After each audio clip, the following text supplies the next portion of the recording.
All right, go ahead. All right. Thank you everyone for joining us for the Upper Darby Township Council May 20th, 2020 council meeting. We are very sorry for being late. We did just have an executive session that we'll be discussing with you very shortly on personnel / ordinance related issues. So at this point in time, we'd like to start with the Pledge of Allegiance. Thank you, Mayor, for having the flag visible in your screen. So if everyone can turn your microphones on and stand for the Pledge of Allegiance.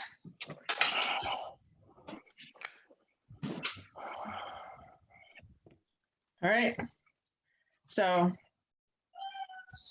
I pledge allegiance to the flag of the United States of America, and to the republic which stands one nation, under God, indivisible, with liberty and justice for all. All right. And can we also remain standing for a moment of silence for all those that have been lost over this past month for whether it's COVID-19 or any other reason?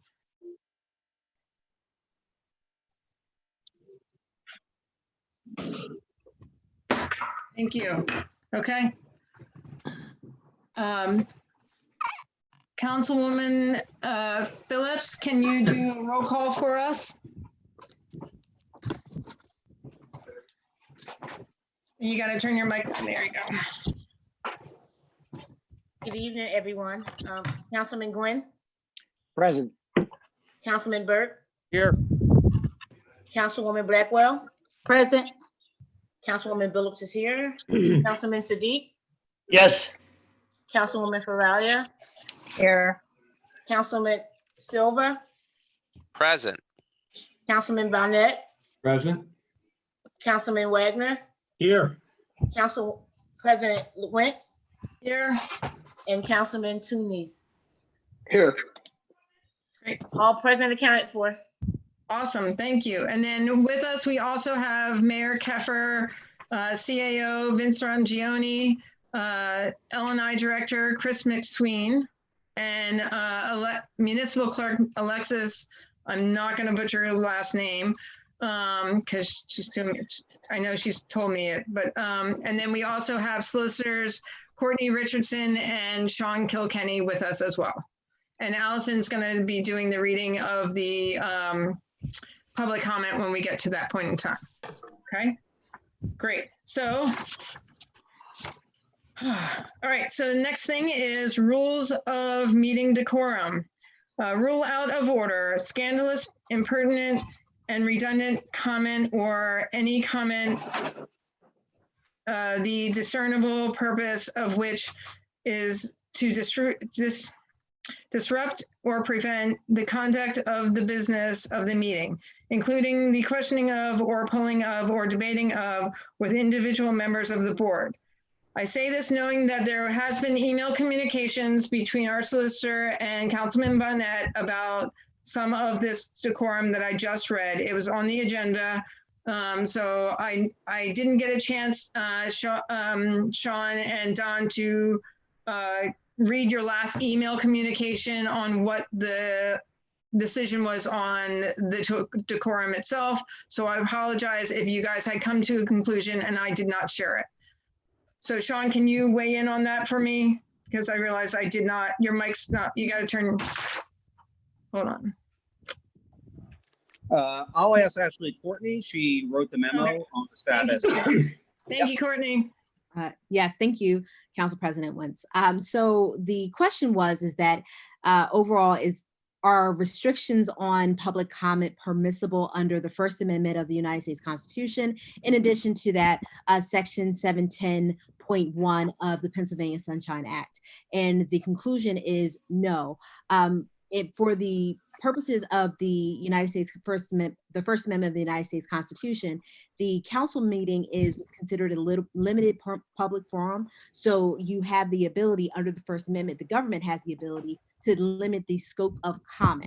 So basically saying that it's on point with the business of whatever the governmental entity is, in addition to limiting that conversation to that to those bounds. And there's actually a recent Philadelphia case that was done, I believe, in 2013 or so, that dealt with this exact issue. Same response is that under the First Amendment, limiting public comment to the bounds of the discussion at hand is perfectly permissible. Additionally, in terms of the Pennsylvania Sunshine Act, the Pennsylvania Sunshine Act also, it's just to give a commentary or just a brief background about what the Sunshine Act does, is that it requires most conversations, I should say, for clarity's sake, most conversations to that need to be public. So they're allowed that anything that happens with council, any public action, there has to be a comment period beforehand. The important portion of it is that it has to be a comment. One of the things that, as per the rules of decorum, as you set forth, Council President Wentz, is that no slanderous or impertinent conversation needs to happen or is actually permissible under the rules. Under the Sunshine Law, that's actually permissible. In addition, the idea of having conversations about the debate between counselors and the public. Just generally under the Sunshine Law, it's not required. Only comment is required, but not a back and forth. So generally, if a counselor wants to respond, they can, but they are not compelled to respond under the Sunshine Law. So, Sunshine Act. So I hope that clarifies the issue in terms of the rules of decorum being constitutionally under the United States Constitution, First Amendment. They are fine and it's permissible, and not only under the Pennsylvania Constitution, the United States Constitution, under the Pennsylvania Sunshine Act, they're also permissible. So I hope that clears up the issue. Thank you. Don, I see your hand. Go ahead, Don. Thank you, President Wentz. I think we essentially have two ways to look at this. And I can't dispute for sure what Courtney said. I mean, there's obviously, she has done a good job finding legal precedent for permitting the rules of decorum and for the restriction or limitation of what people can say to Township Council. But while the president of council or any other person chairing a public council meeting may enforce those provisions of speech, the real message to all members of Township Council is we should be more tolerant by allowing residents and taxpayers opportunities to express their thoughts. While legally defensible, if logic were to prevail, our residents and taxpayers deserve and should be given more consideration and respect than imposed through the limitations of the rules for meeting decorum, as are read at the council meetings. I do support the need to maintain decorum, however. Decorum is not inevitably violated, however, by allowing someone to express their views without constraint. We must be more considerate of the people of Upper Darby Township, and we must not forget who we represent. I come from the position that those who reside in our town, and particularly those who pay real estate taxes in support of our township government, should not be restricted to commenting on topics on a meeting agenda or prohibited from expressing what they want to say at a public meeting. Those are my feelings. And I have to say that I have always been a voice for people. I have always fought for people to have the right to express their opinions and their thoughts and their concerns, and that is core to my existence. Where this decorum comes in is when there's slanderous or threats or because as a council member over the last couple of years, there have been times in which council members were threatened by residents, and that is the intent that we're trying to stop. So it's about stopping residents from going beyond expressing their thoughts and concerns about their community and threatening council members and so forth. That's where it comes in, and that's the only time that it has been utilized, is when there are threats or things that have gone, racial. Can you stop by my house, please? That have gone beyond basic discussion of the agenda and the items on the agenda, or things that are going on in your community. So it's not to suppress someone's voice expressing their concerns about things in their community. It's about stopping threats of council and other and so forth. So hopefully we won't have that type of situation in the future. and then it won't be an issue. Okay, so right now we have 3 sets of minutes that we need to approve.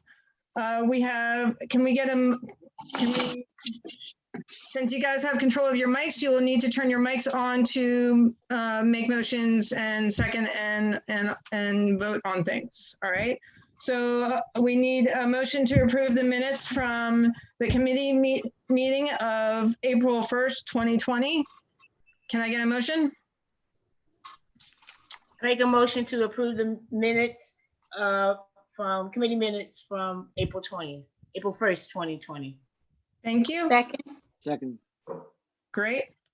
Any questions and concerns on the minutes of committee meeting for April 1st, 2020? Okay, seeing none. All those in favor of passing the minutes from April 1st, 2020, all signify by saying aye. Aye. Opposed? Abstains? Ayes have it. Okay. Okay, I need a motion to approve the minutes from the special meeting of April 1st, 2020. Can I get a motion? So moved. Thank you. Is there a second? Second. Okay. Are there any questions or concerns on the minutes from the special meeting of April 1st, 2020? Seeing none, all those in favor, please signify by saying aye. Aye. Aye. Aye. Aye. Okay. All those opposed? Abstains? Ayes have it. Can I get a motion to approve the minutes from the regular meeting of April 15th, 2020? So moved. So moved. Okay, that was Danielle first. Second? So I'd say Matt's the Aye. second. I'm sorry, Bob's the second because he also moved. Great. Any questions or concerns on the regular meeting minutes of April 15th, 2020? Seeing no. Okay. Sadiq, we can hear that in whoever's background action. Danielle. Danielle? No, her mic is off. I don't know how she's doing it. Okay. Turn your mics on. Everybody turn your mics on.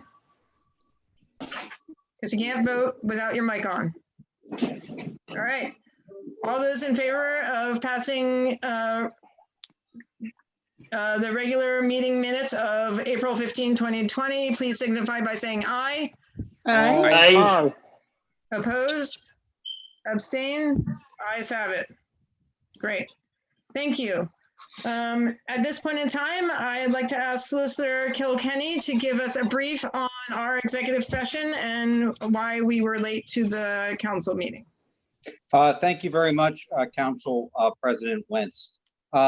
It's going to be my recommendation, along with the recommendation of Township Labor Council, that Ordinance 3706 as proposed this evening be tabled by Council. And I want to explain why. It goes back to Ordinance 3059, which was adopted by Upper Darby Council on August 21st, 2019, and signed by Mayor Makosi and Council President Bennett. Hey, Sean, can I hold you for 1 second? Courtney, can you share it on your screen? I'm sorry, I forgot to get Courtney to share it before you started. That was my bad. There you go. Okay, go ahead, Sean. Take it away. Yeah. So again, Ordinance 3059, which is in front of you, was signed into law August 21st in 2019 by Mayor Makosi and Council President Bonnet. And it eliminated the Upper Darby employee residency requirement, which had been part of the administrative code of Upper Darby since at least 1994. Ordinance 3706, which I'm recommending be tabled, and there's also the recommendation of Township Labor Council, proposed by this mayor and reviewed by this council, would have restored portions of the residency requirement that has not existed in the township since August 21st, 2019. Why is this coming to council's attention now, which I believe the full council just heard about an executive session? I'll explain. Yesterday, the CAO received notice from one of the township's bargaining units that they intended to litigate in front of the Pennsylvania Labor Relations Board the township's right to reinstate the ordinance 3706, which would have had a partial residency requirement, saying that this should be a bargain for right under Pennsylvania case law. Their position is that Ordinance 3059, adopted by this council August 21st, 2019, was reviewed by council, was properly advertised, and duly adopted at a council meeting, and therefore any residency requirement in Upper Darby Township is eliminated. So after receiving this notice, the CAO contacted my office and that of our township's labor council. Again, Township Labor Council looked at the administrative code going back to 1994, looked at Ordinance 3059, which was adopted, as well as Ordinance 3706. Again, I brought to the attention that was raised at the last council meeting that Ordinance 3059 may have been a scrivener's error, or better known as a typo. Scrivener's error is kind of a term lawyers use. And brought that to his attention, and reading the plain language of the ordinance, which is in front of you, it clearly eliminated the requirement that there be a residency requirement. So it was after conferring with him, talking to the CAO and the mayor, it's my advice that the council table the ordinance before you tonight, because it's my legal opinion and that of Labor Council, that before the PLRB, we may be forced to spend thousands, if not tens of thousands of taxpayers' dollars in an attempt to reinstate a requirement that may be illegal. So that sums up what was discussed briefly in executive session, and we'll understand my recommendation for later in this meeting. Thank you. Great, thank you. Don, at this point in time, it's just a brief from the solicitor on why we were on at executive session. When we get to the ordinance itself, then that's when council members will weigh in, okay?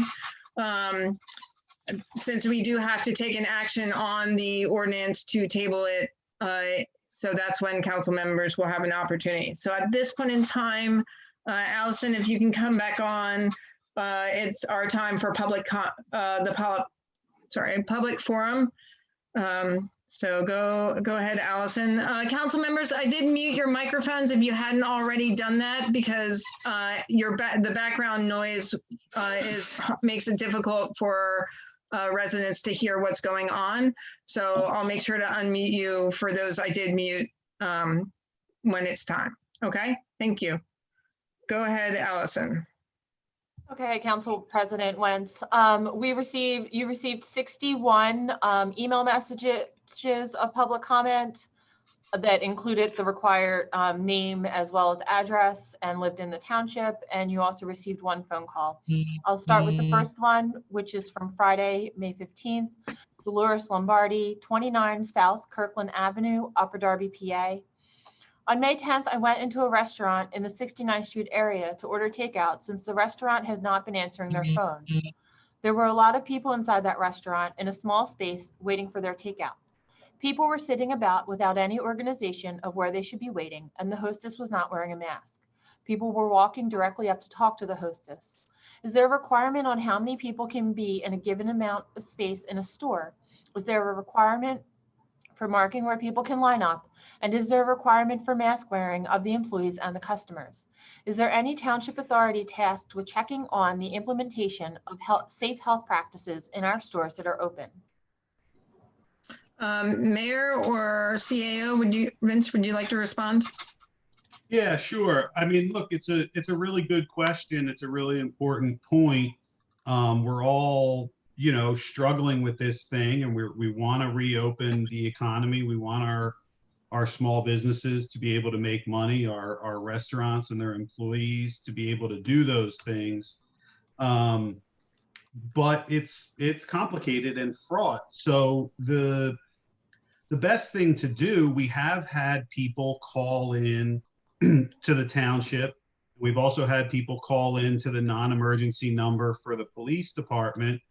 Either one of those is appropriate, to call the township or to call the non-emergency number at the police department.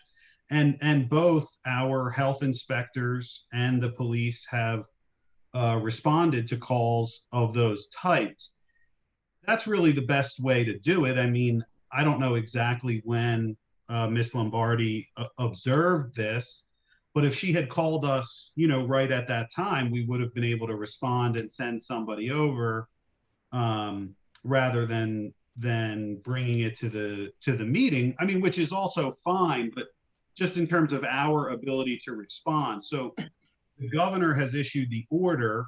It is up to local municipalities to provide the enforcement. There are not strict guidelines. I mean, we don't have, everybody knows about the 6 feet of distance, but in terms of really specific, this is how you mark the floor in a restaurant and this is how lines must be observed, those kind of details don't exist. But we have had food establishments where food was being prepared and no one was wearing a mask. And our inspectors went, and ultimately the state got involved. And that establishment has since started observing the mask rule and the social distancing rules. So there definitely are mechanisms, and it is one of those things where the state is putting it on us to do the enforcement, but we're really not specifically tasked or given very specific directives. So I would just always encourage residents to either call the township or call the non-emergency number at the police department. Great, thank you. Thank you. Okay, Allison, next one. Dorothy McNichol, 5241 Oleander Road, Drexel Hill, Pennsylvania. My name is Dorothy McNichol and I have been a lifelong resident of Upper Darby Township, 55 years. I do not want my tax dollars going to people who don't live in Upper Darby Township. I think you keep your township strong when you put people who live in your town working. It's always been a requirement and I think it needs to stay that way. Thank you. You can also read we do need the address read into record. I started with that. Okay, I'm sorry. I'm sorry. My bad. You're good. Keep working your magic. Mrs. Rochelle Hoyt, 151 South Bishop Avenue, apartment M223, Seacane, PA. I am so appalled by this new administration changing the highest paid township employees to no longer having to live in our township. This living in the township law was put into place many years ago to encourage pride in our vast township. Does this sitting administration really not care about its constituents? We are turning into a laughingstock. I'm disgusted and totally losing faith in a township that I chose to move into when I married over 40 years ago. I raised my babies here. 2 of my 3 children still live in our township, with 5 of my grandchildren going to school in the Upper Darby School District. They take pride in their homes and are valued members of their neighborhood and the township. Thank you. Next. Margaret Fulmer, 531 Gainsborough Road, Drexel Hill, PA. To Mayor Keffer and all Upper Darby council members, as a taxpaying resident of Upper Darby Township, I'm writing to express my concern about ordinance number 3076, which will remove the residency requirement of all non-bargaining employees. I believe that the CAO, as well as our other senior staff members employed by the township and getting paid by our tax money, should live within Upper Darby Township. These employees should have a vested interest in our township other than just working here. They need to reside within the boundaries and be a part of the fabric of our community. Living and working in Upper Darby Township shows a commitment to our community. Therefore, I am against this ordinance you are proposing. Thank you. Next. Susan Grant, 2225 South Harwood Avenue, Upper Darby. When hired, it was clearly stated by the new township solicitor that Mr. Rangione had 6 months to move into the township. That makes sense because the township has a residency requirement. Why aren't the mayor and council forcing Mr. Rangione to move into the township? I know council said at the last meeting they wanted to expand the pool of candidates, but in hiring Mr. Angioni, they didn't seek the best candidate for the position. He was a political hire with no experience at all in running a municipality, let alone the one the size of UD. Similarly, the new L&I director isn't an engineer and doesn't have a fraction of the qualifications or certifications as his predecessor. I think it's only fair if we are making hires based on political friends that they should have at least have to move into the township. I'm sure in a township of over 80,000 people, we can find qualified candidates for these positions who are contributing to our tax base and live in our neighborhood. Thank you. Next. Brendan Murtaugh, 1033 Drexel Ave. This email is in regards to ordinances 3076 and 3077 for comments on the upcoming council meeting. Regarding ordinance 3076, I'm strongly against the provisions to remove residency requirements from leadership positions and only enforce that on CBA employees.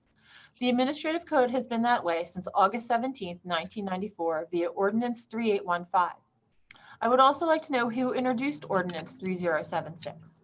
Ordinance 3076 should not move forward on a vote and be immediately withdrawn. This is entirely politically and personally driven. Passing of this ordinance enables and protects the chief administrative officer from having to live within the township he manages. The employee knew the residency requirement at the time of hire, and instead of adhering to the item, has sought to remove it in its entirety. This is a terrible precedent, an embarrassment of our township, and worst of all, dissolves the trust between the local government and citizens. You should be ashamed of yourselves.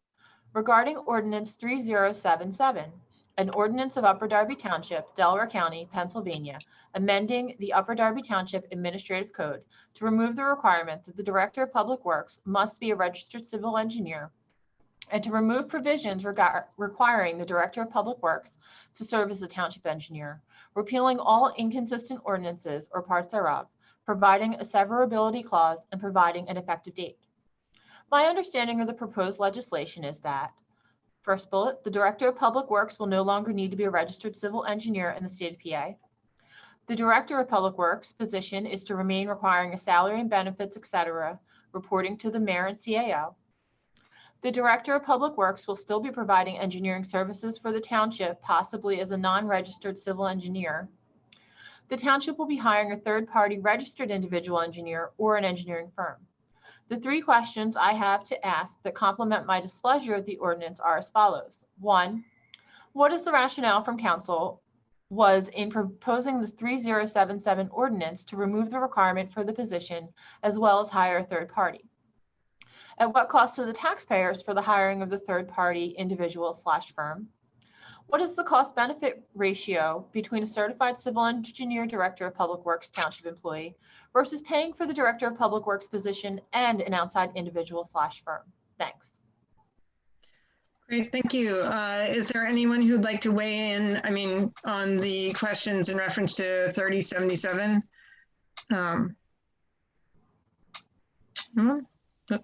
Okay, moving on.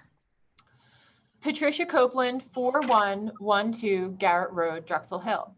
Good morning. It is important that people governing our township and making decisions about our township live here in Upper Darby. If they live elsewhere, the decisions they make do not affect them personally and they are less accountable. A resident would be more accountable to their neighbors and would have more of a stake in any decisions that influence our quality of life. Thank you. Thank you. Next. Penny Star Ashton, 512 Wild Ave, Drexel Hill.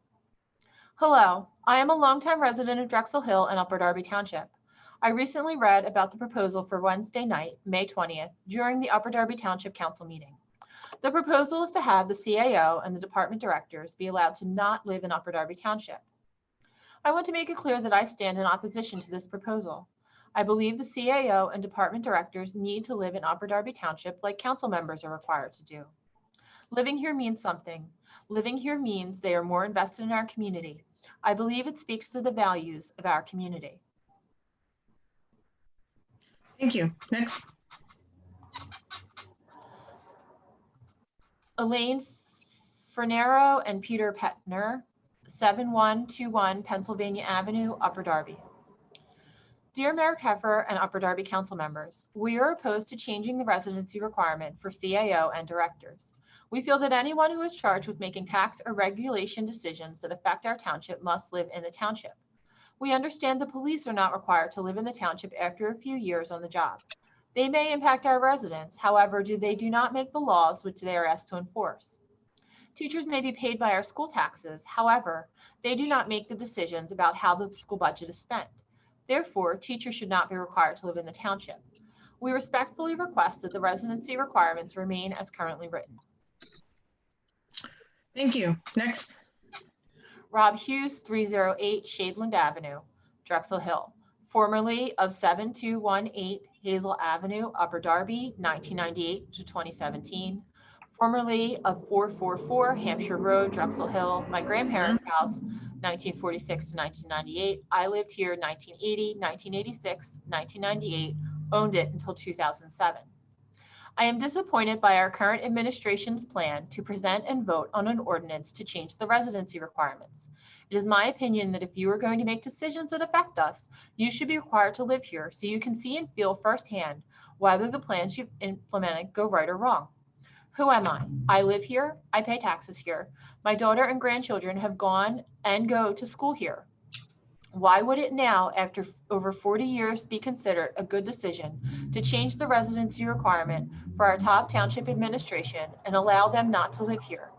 My family, extended and direct, have lived in Upper Darby Township since 1946, and this is the first time I'm truly concerned with the direction this township is taking. Thank you. Next. Gregory Wright, 112 South Carroll Boulevard, Upper Darby, PA. I'm against changing our historic requirement that CAO and directors be residents or move to the township within 6 months. Our municipal officers need to experience our unique concerns. And council should not be making such momentous decisions during this crisis. It is not an emergency. We can wait till more people are paying attention and we can debate this face to face. Thank you. Next. Andrea Menta, 820 Shadeland Avenue, Drexel Hill.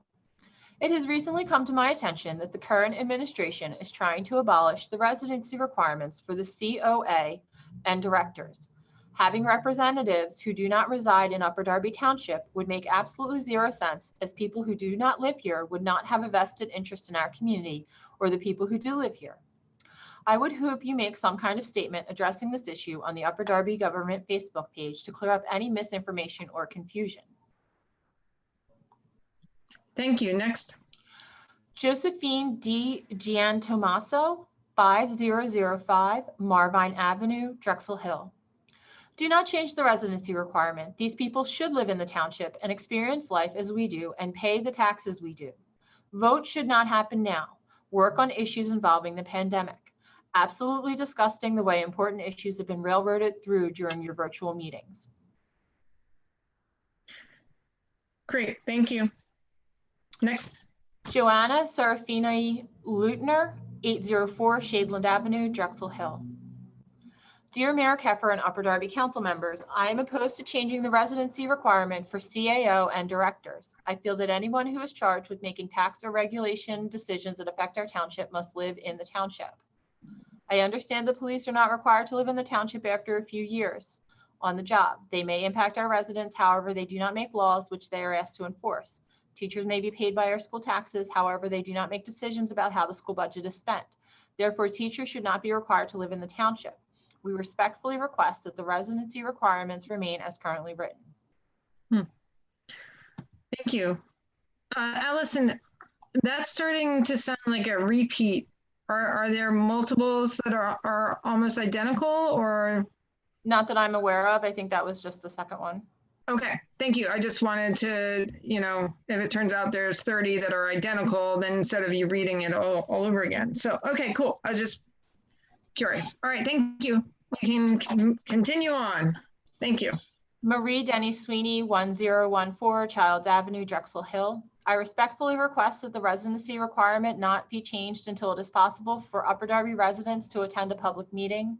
Recognizing that the township wants the most qualified individuals to fill positions, overall, it seems that the public should have the opportunity to voice their concerns regarding whether it is in the best interest of the township to limit hiring to those who live within the township. Thank you for your consideration. Thank you. Next. I think Councilman Gwynn wanted to say something. Oh, Sorry. I'm sorry, I didn't, sorry, Bob. Bob, did you want to, sorry, I may have turned off your mic. Hold on a second. I just had a There you quick go. question. Sure. Thank you. I just had a quick question. Do we operate by having the half-hour limitation for these readings, or? Yes, we have not reached our half-hour limitation Thank you. yet. That, I'll be quiet then. Yep, we're all timing it. So go ahead, Allison. William Sweeney, 1014 Childs Avenue, Drexel Hill. I am strongly opposed to the relaxation or elimination of residency requirements for township employees, particular department heads, directors, or anyone who develops or assists in drafting policies, ordinances, or regulations. Thank you. Next. This was submitted by phone, Kathy Dollymore, 1015 Edgerton Road, Seacane. With the governors having a mandated stay-at-home policy extended till June 4th, I am wondering how we are carrying on with voting on June 2nd, and has that been taken into account? And what is Upper Darby doing about the mandatory stay-at-home extension till June 4th and voting on June 2nd? Thank you. Okay, so that's an election question. Mayor, did you want to weigh in? Go ahead, Barbara Ann. Yes, it is confusing, the day of the election, June 2nd, and then the day that the orders are lifted, but we've been encouraging people to register to vote by mail.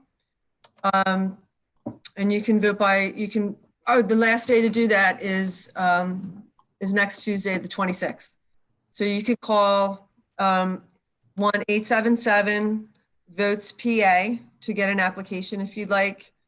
And or you can go on the website, votespa.com, and fill out an application there.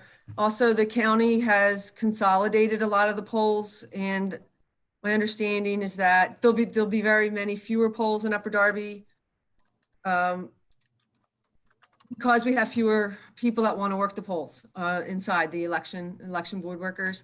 And I think, I haven't gotten anything yet, but the Board of Elections is supposed to send out a notice as to where your polling place is.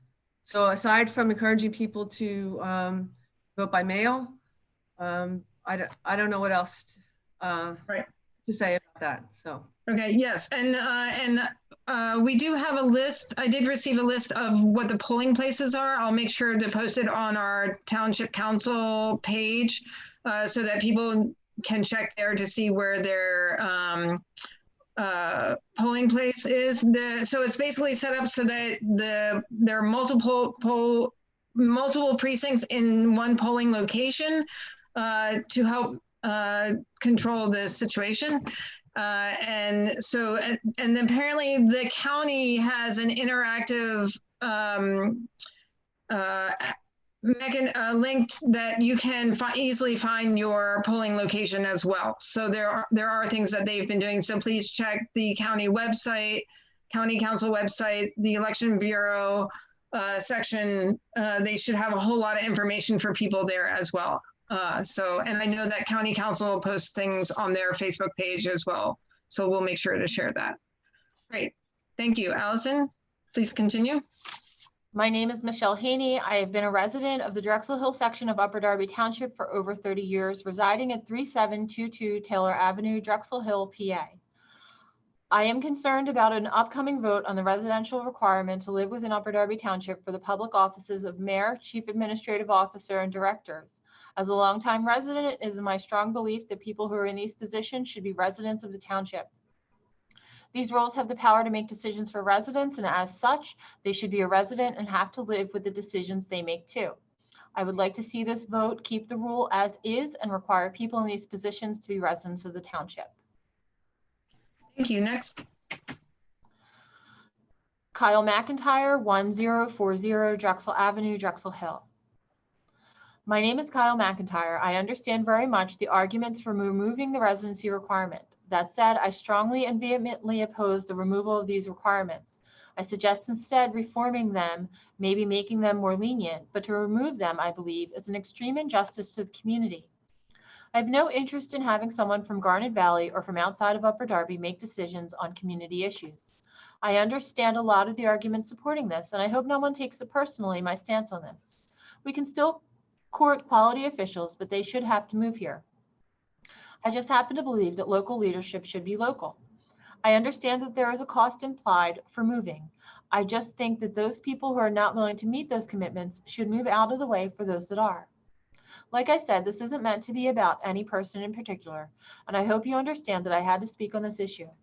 I happen to be quite fond of the current administration, but I do not support this action, and I would hope the council will table it and revisit it at a later date.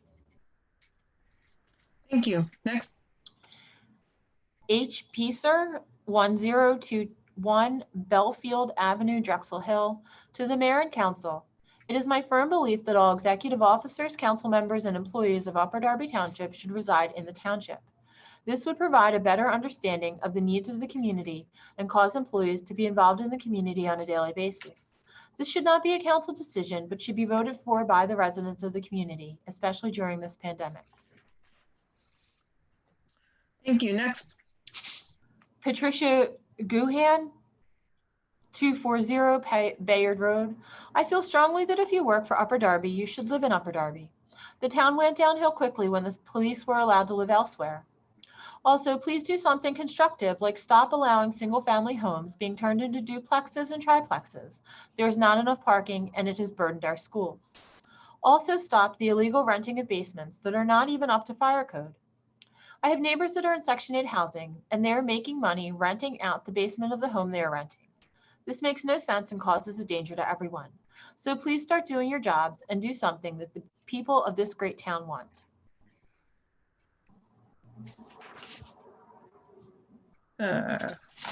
Thank you. Next. Council President Wentz, could Yes, please. say Go for something? it. Yes. Just said if it would be good for us and our inspectors to have eyes and ears all throughout the township. And if you know of an illegal basement apartment or any other illegal dwellings, if you could call the request line. I'm looking for the number right now. 10-734-7625. That's 610-734-7625, and let us know where these, dangerous and illegal apartments are. You can also send an email to request@upperdarby.org. So that would be great. If anybody could help us out there, that would be wonderful. Thanks. Thank you. That's great. I think Councilman Gwynn has a comment. Yes, Councilman Gwynn. Ms. Councilman Gwynn.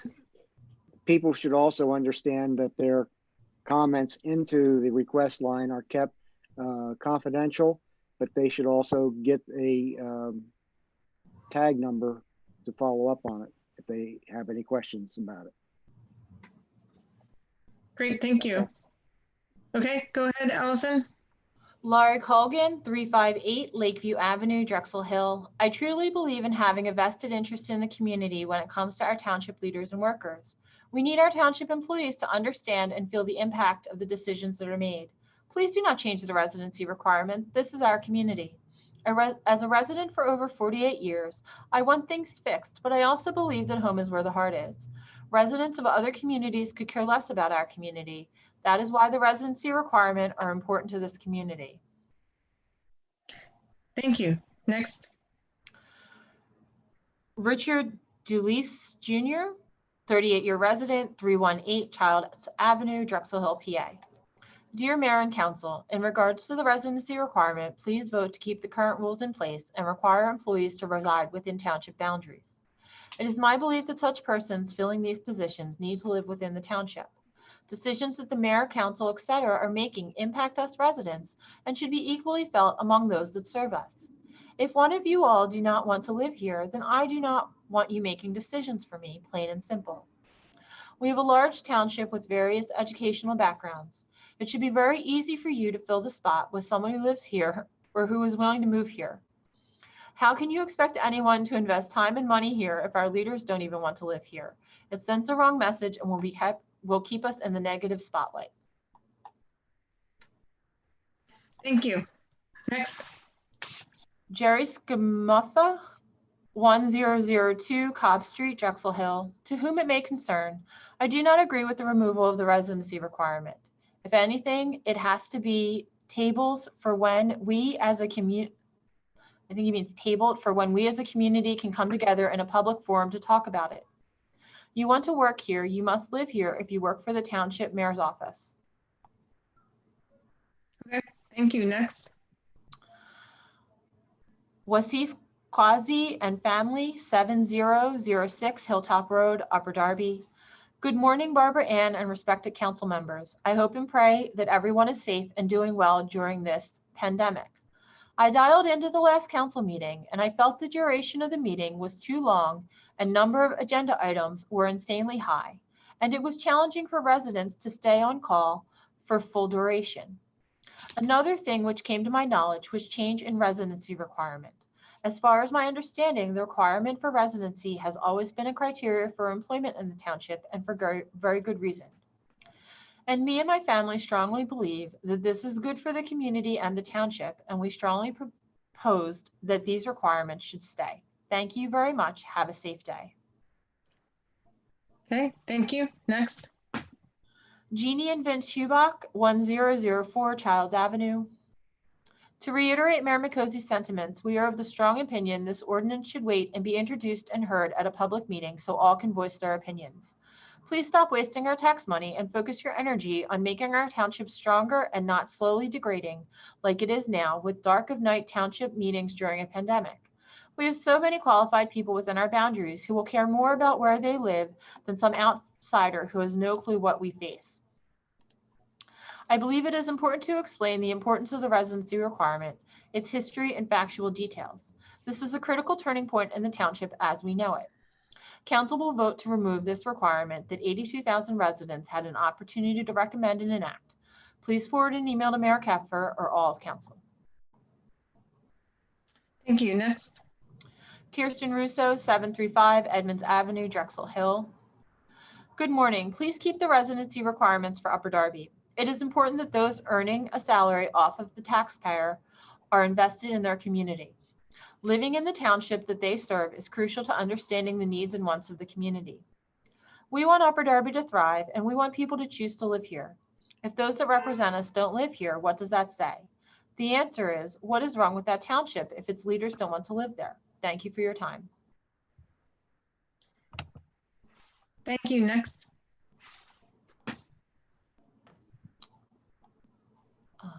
Sorry. Good evening, council. My name is Fran Click and I reside at 318 Owen Ave, Drexel Hill. I am forwarding this email in regards to the implementation of the Owen Ave traffic calming treatments that were recommended by Traffic Planning and Design Incorporated in June of last year. The recommendations were approved by council last year and funds were appropriated in the 2019 capital budget to move forward with the project. Since January, all of the temporary narrowing treatments that were initially installed in October 2019 have been removed. To date, nothing has been done to rectify the problem. I have two questions. One, when can we expect the temporary narrowing treatments to be put in place? Two, what is the timetable for installation of the permanent narrowing treatments? Fran Click. Thank you. Vince, did you want to field that one? Sure. I think the reality of this situation is it's a plan that we inherited that we've been looking at, and we're in the process of doing another traffic count and determining what the final solution will be. We had a conversation at a previous council meeting about the possible installation of speed humps. Right. So I think what's happening is the council and the administration are debating what the best final solution for the problem will be. The temporary measures were just that. They were temporary measures and they were meant to help us help the township study and understand the problem. So I think that conversation is ongoing. Yeah, we do intend to have permanent traffic calming on Owen Avenue, though. Right. Thank you. Great. Thank you. So that is our 30 minutes for public comment. Thank you very much, Allison, for assisting. Don, you had a comment? Go ahead, Don. Yes, thank you, President Wentz. In accordance with the Home Rule Charter, Section 311, under Public Meetings number 2, I move to extend the public.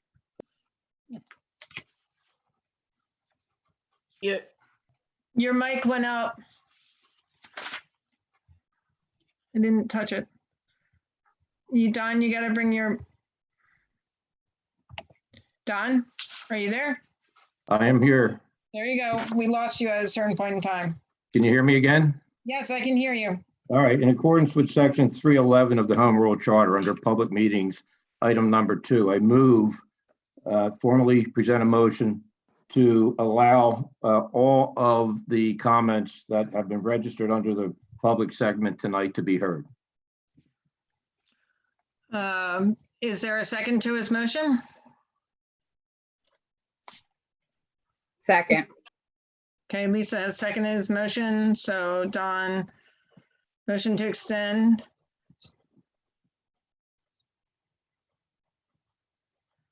I'm sorry, I'm just writing down, and Lisa second. Okay, are there any questions or concerns on this motion by anyone else on council? Bob, I see your hand. Go ahead, Bob. Excuse me. I just wanted to know how many are left to be read. Allison, can you come back on and let us know how many more there are? You said there were 61 or 62. I'm not sure how far we got through them. So we are on page 18 of 33 comments in the Word document, and then an additional 13 emails have come in since that time, as well as, I just want to check the voicemail, as well as 2 more voicemails that I would have to take the time to transcribe, so. Okay.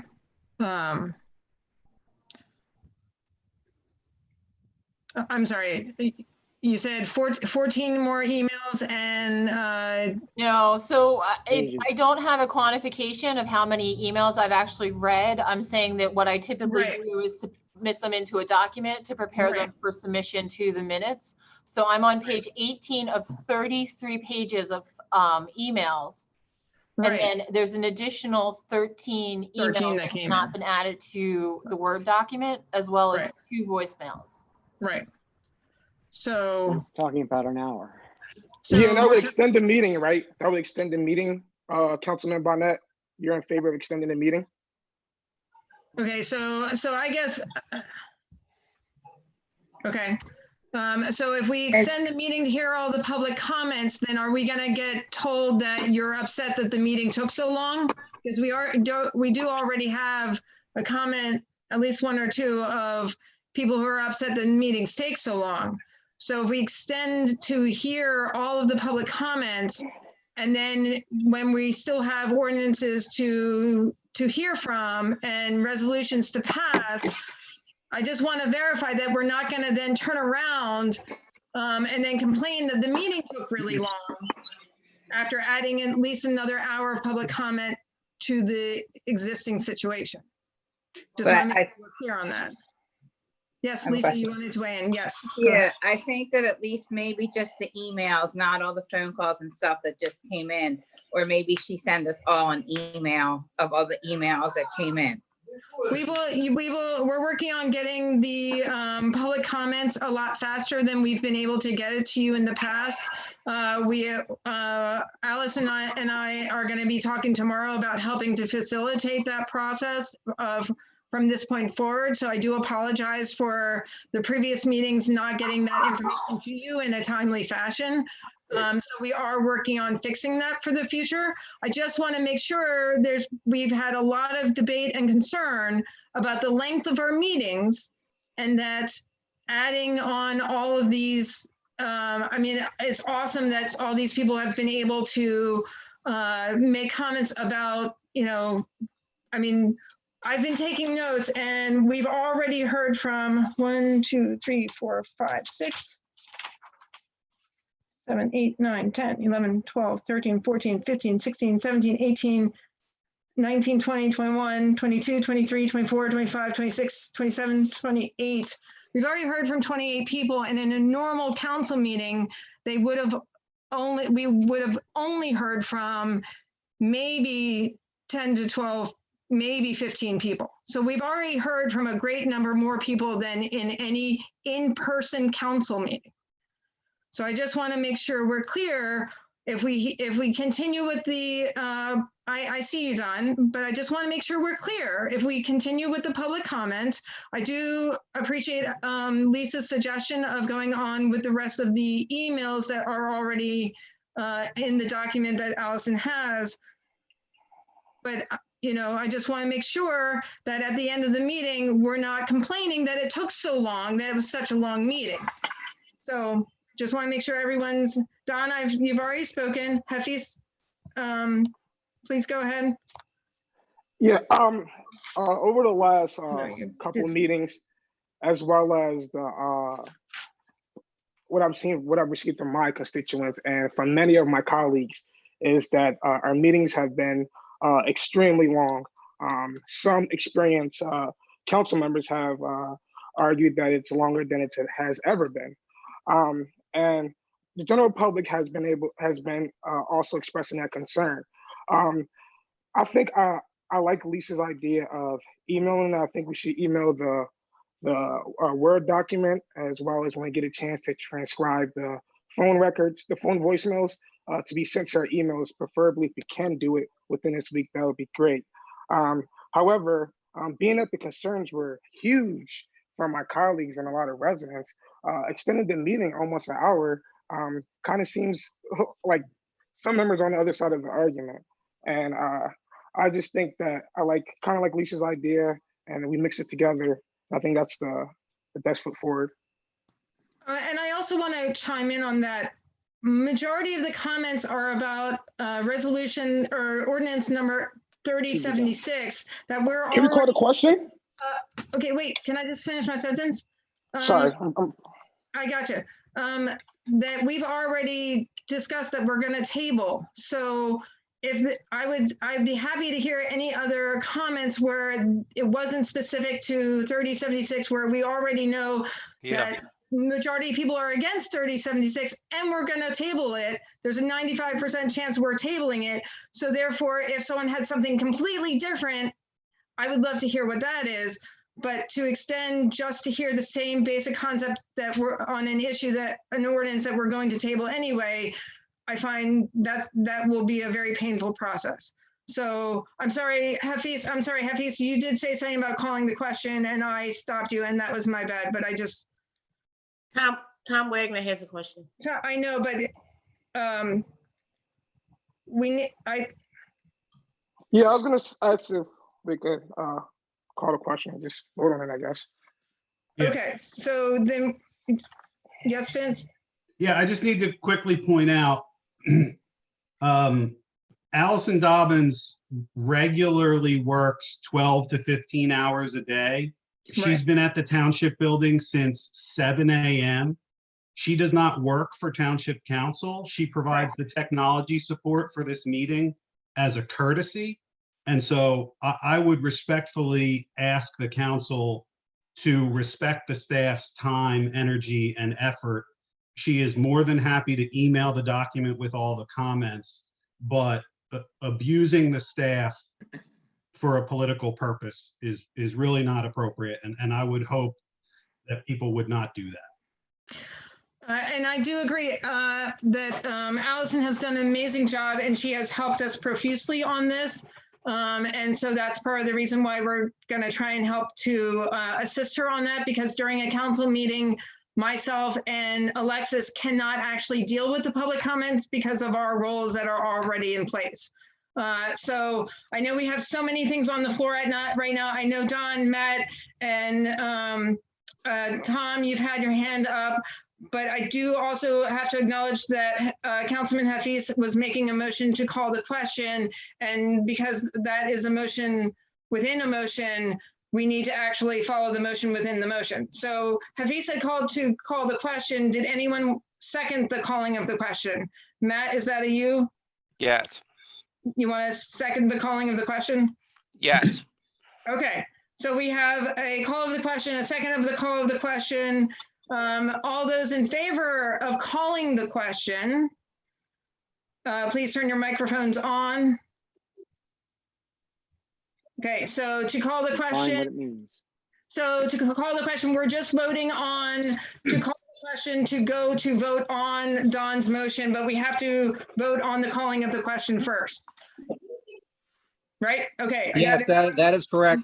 Calling the question is, do we move on to Don's motion without further debate?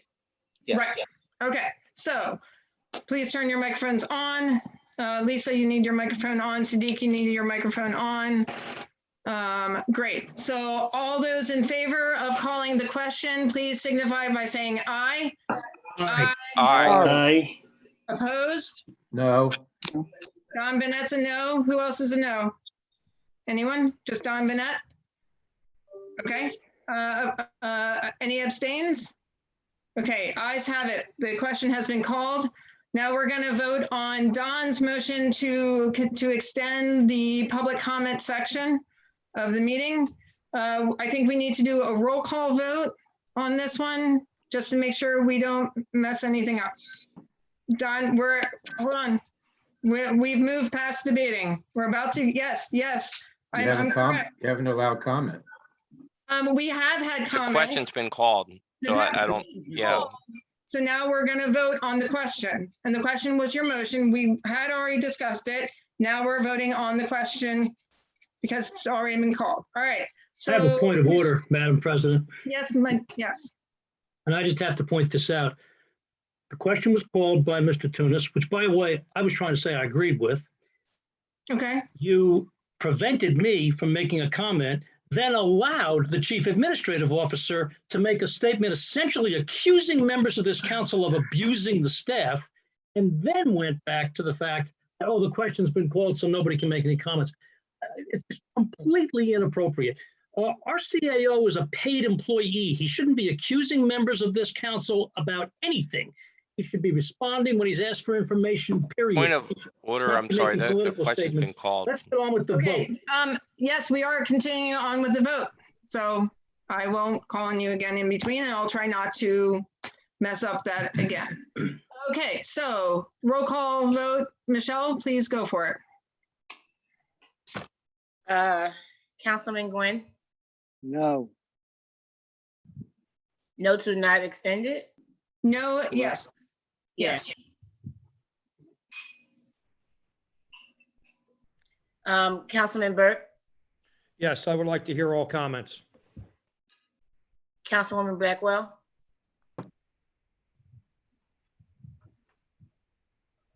Michelle, sorry, Councilwoman Blackwell, you have to turn your mic on.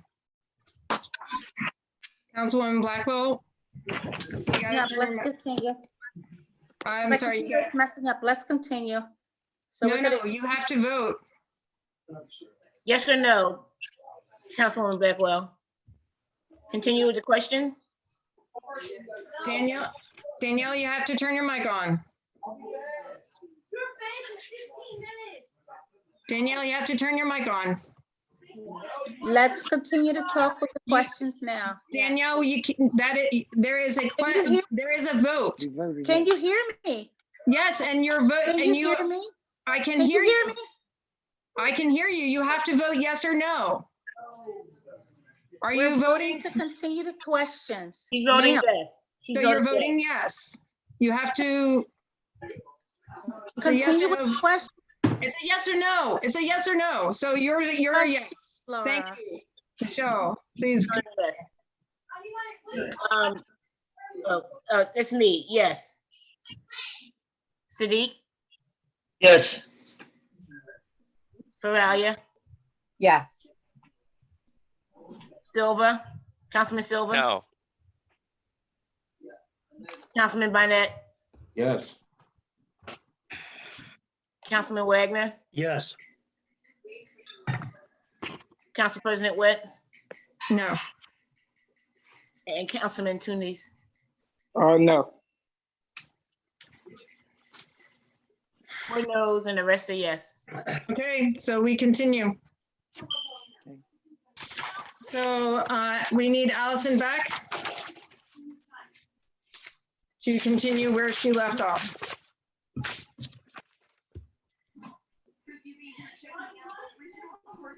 And we need everyone to mute your microphones because we're getting a lot of background noise.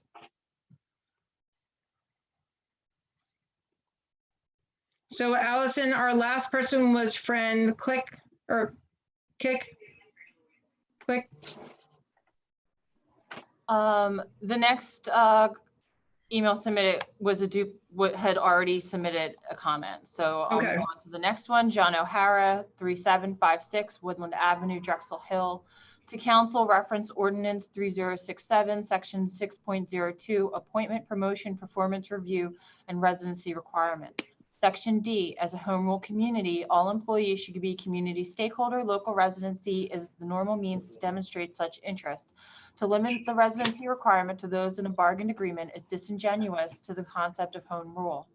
Therefore, Section D needs to be edited to include all employees. Understand temporary consulting advisors are not employees. Great, thank you. Next. Nicholas Hoyt, 300 Edmonds Avenue. Good morning. Over the years, I have met several neighbors who work or have worked for the township and expressed a desire to freely choose where they want to live. For the most part, they were sanitation workers or they were in the offices of the municipal building. I tended to agree with them. Never was it more important when I ran for office in 2017 and met one employee who rented just because they did not feel it important to own somewhere they did not want to live. They were not emergency workers, and therefore there was never a reason that they needed to be X amount of minutes/miles to work. So why should they have to feel shackled to their residency restrictions? Had I been successful in that election, I could very well have voted for their residential freedom. However, last night I was reviewing the proposed ordinance, and it looks like this is not necessarily for the non-emergency workers, but for those who are actually going to be leading our township. I was reminded of several emergency situations in the past where township leadership was present within minutes of a disaster and visible throughout the duration. Early April 2012, a fire engulfed a twin home on Marshall Road behind Garrettford. Standing there, comforting the family as the firemen recovered the mother's body from the second floor, was the mayor, the CAO, and the police superintendent. August 1991, I was living in Stonehurst Hills. It was the day after my 10th birthday, and torrential rains flooded out from Naylor's Run. No one could get through 69th and Marshall as the floodwaters were just beneath the canopy of the gas stations.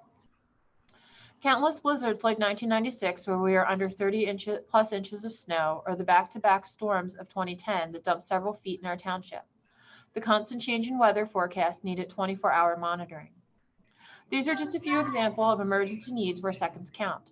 Shouldn't the township leaders be on the scene as quick as possible?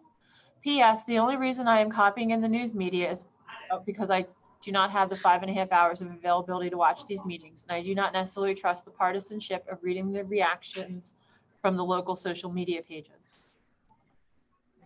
Thank you. Next. Teresa Howell, 37 South Kirkland Avenue, Upper Darby, resident since 1966. It is brought to my attention the town council will be voting tonight on the residency requirements for township employees. I think these employees must live in Upper Darby to maintain their job. Frankly, if they don't live in Upper Darby, they are not part of the community they serve. Hopefully those on council will see the importance of the residency requirement and vote to maintain this requirement. I live here, I pay taxes here, they should too. Thank you. Next. Joe Clark and Sadie Thomas, 75 Houston Road, Upper Darby Township, Lansdowne Post Office, 7th District, 1st Ward. We are opposed to Bring it here, hurry up. Ordinance 3072 as we were when it was first introduced. There are still multiple gray areas, and we still feel some of the contents within are an overreach of power. We feel this still needs more work and better wording before being introduced. We are opposed to Ordinance 3076. We do not feel the residency requirement should be removed, especially when this is being done specifically to help Vince Rangione. If Mr. Rangione is unwilling or unable to meet the requirement and move into the township, then he should step down or be removed. The CAO, above all, being the highest paid and also the highest authority under the mayor, should absolutely be required to live in our community. We are opposed to Ordinance 3077. We understand that the township may be better off with specialized engineers depending on the project they are working on at the time. However, we believe the township should have an engineer of its own. Either the township's director of public works should be an engineer, or the township should hire a permanent engineer position. We also feel explanation of how, when, and at what expense the utilization of an outside firm will bill used is poor and needs work. We are opposed to Ordinance 3078. We feel that too many departments are being consolidated without sufficient division heads. We understand the reasoning for moving this department, but feel that all divisions and/or departments should have their own head under the department's director. Finally, we are opposed to the continued introduction of ordinances during a pandemic when there are so many more important things right now. We also feel ordinances should not be passed until such time as the public can physically be present to voice concerns and have the opportunity to file questions, which we currently do not. We also request that all ordinances, resolutions, and other business passed prior to the passing of PA Senate Bill 841 on 4/20/2020 be immediately repealed and the administration and council start over with these items. This bill contains legislation allowing for local municipalities to even conduct normal business virtually during a pandemic. Legislation that prior to this bill did not exist. Further, we request that the administration and council recognize the state's recommendations following this bill that municipalities should wait until such time as a public forum can be held before passing legislation of significance that does not have a direct or immediate impact pertaining specifically to the pandemic at hand. Also, there was supposed to be a food distribution of produce today at 12:30 p.m. This distribution was supposed to be for 1 box of fruit per household. At 12:05 p.m. today, they closed the food distribution after multiple people left with multiple boxes of produce. This is in no way fair to the residents in need that were planning to pick up these boxes. These distributions need to be better organized and better policed to ensure as many residents as possible are able to obtain these items. Thank you. Barbara Ann, did you want to weigh in on the food situation? I know it was a surprise that people showed up so early and that we ran out really quickly. So I wasn't sure if you wanted to give some information on that part of the question. I'll try and be quick. Want to thank the Share Food organization for partnering with us. We delivered over 500 boxes of food at the 2 locations. There are some kinks to be ironed out and the food might have been delivered a little bit too early, but it was our first day doing it. Wednesdays and Saturdays from here until the end of June, we will be continuing this partnership with Share Food. So, thank you. And thank you to everyone who volunteered to help distribute the food. Thank you. Great. Anyone else wanted to weigh in? There were a lot of things on there, a lot of questions he had. Vince, did you want to comment? No, just to be clear, I mean, people, a lot of people showed up to get food, but nobody left with multiple boxes. That's just not right. So it was a great drive. A lot of people got a lot of good food and we're going to keep doing it. But I do think that's an important point of clarity. I have a question. Yes, Lisa. Will this only be on the lower end? Or will it be up here? Your distribution of the food. Is it only going to be at the 2 spots in the township there? Yeah, this is where it started, and we're going to evaluate the need and work with the Share Food program and see about possibly doing other locations. But we had to start somewhere, and so this is where we started. Okay. Thank you. Please continue, Allison.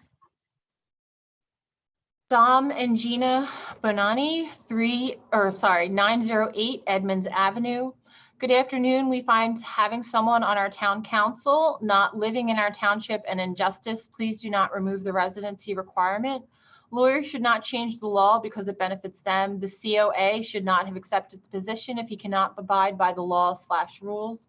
The positions held by our local government and council should require them to live in our township, to abide by our laws and the laws they change that affect the people of our township.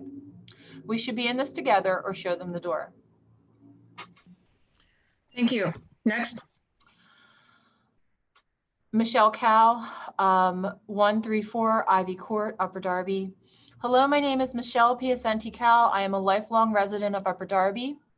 I strongly believe that if people want to work for our township, they should live here, department heads on down. They can take a paycheck, but don't want to invest in living here. Aren't we trying to build a township where people want to move to? How can we do that if our township workers don't want to or need to live here? What kind of message are we sending out to the township families and members? I've spoken to many people in my area who are in different political parties, and this is something we can agree on. We also feel like there is an undertone message that there aren't good Upper Darby Township candidates to fill these positions. We can't find anyone to work these positions in a township that is as big as ours with such a diverse background. That is absurd. Keep UD Township jobs in UD. Thank you. Next. Elizabeth Piacenti, 134 Ivy Court. To the mayor, I am totally against hiring anyone who does not reside in the township. I lived in this township for 35 years. Thank you. Next. Maureen Ganley, 55-5 Revere Road, Drexel Hill, PA. Members of council and Mayor Keffer, it's sad but predictable that we are already having this debate in one of the first council meetings since the election last year. Democrats in Delaware County and here in Upper Darby in particular promised transparency, accountability, and responsible governance. Instead, we get this. Just another instance of politicians changing the rules to suit their agenda instead of following the law and acting within it. Could it be that you didn't know that Mr. Rangione didn't live in Upper Darby when they hired him? That seems unlikely. He's been a well-known Democrat operative here in Delco for a decade. You'd have to be particularly incompetent, even for Democrats, not to know he lived outside of our town. Could it be that you didn't realize there was a residency requirement? That too is unlikely, as you specifically gave him a window of time to move to comply with it. The real answer is more simple. You knew there was a residency requirement, you knew he didn't comply with it, and instead of looking for a qualified individual who does, you're simply trying to change the rules for your own convenience. Just more politics as usual. I've lived my entire adult life in Upper Darby. I've raised my family here, we've paid taxes here, and sent our kids to school here. Most of my neighbors have too. I'd like to think we have at least a few people that live in this township smart enough to run it. It's a sad state of affairs when you have to go outside our town, hire someone who lives somewhere else for our highest paying job, and then change the rules after the fact to allow it. I hope this isn't what we should come to expect more of from you in the future. Thank you. Next. John C. Moran, 746 Concord Avenue, Drexel Hill. Dear elected officials, I understand that there is a motion to remove residences requirements from certain appointed posts within the township. I am ready to express my objection to this proposal. As a 56-year resident of this township, I see no reason why you cannot find the talent needed to represent us within the borders of our township. I can only summarize that you have a very low, I think he means opinion, of the people that you represent.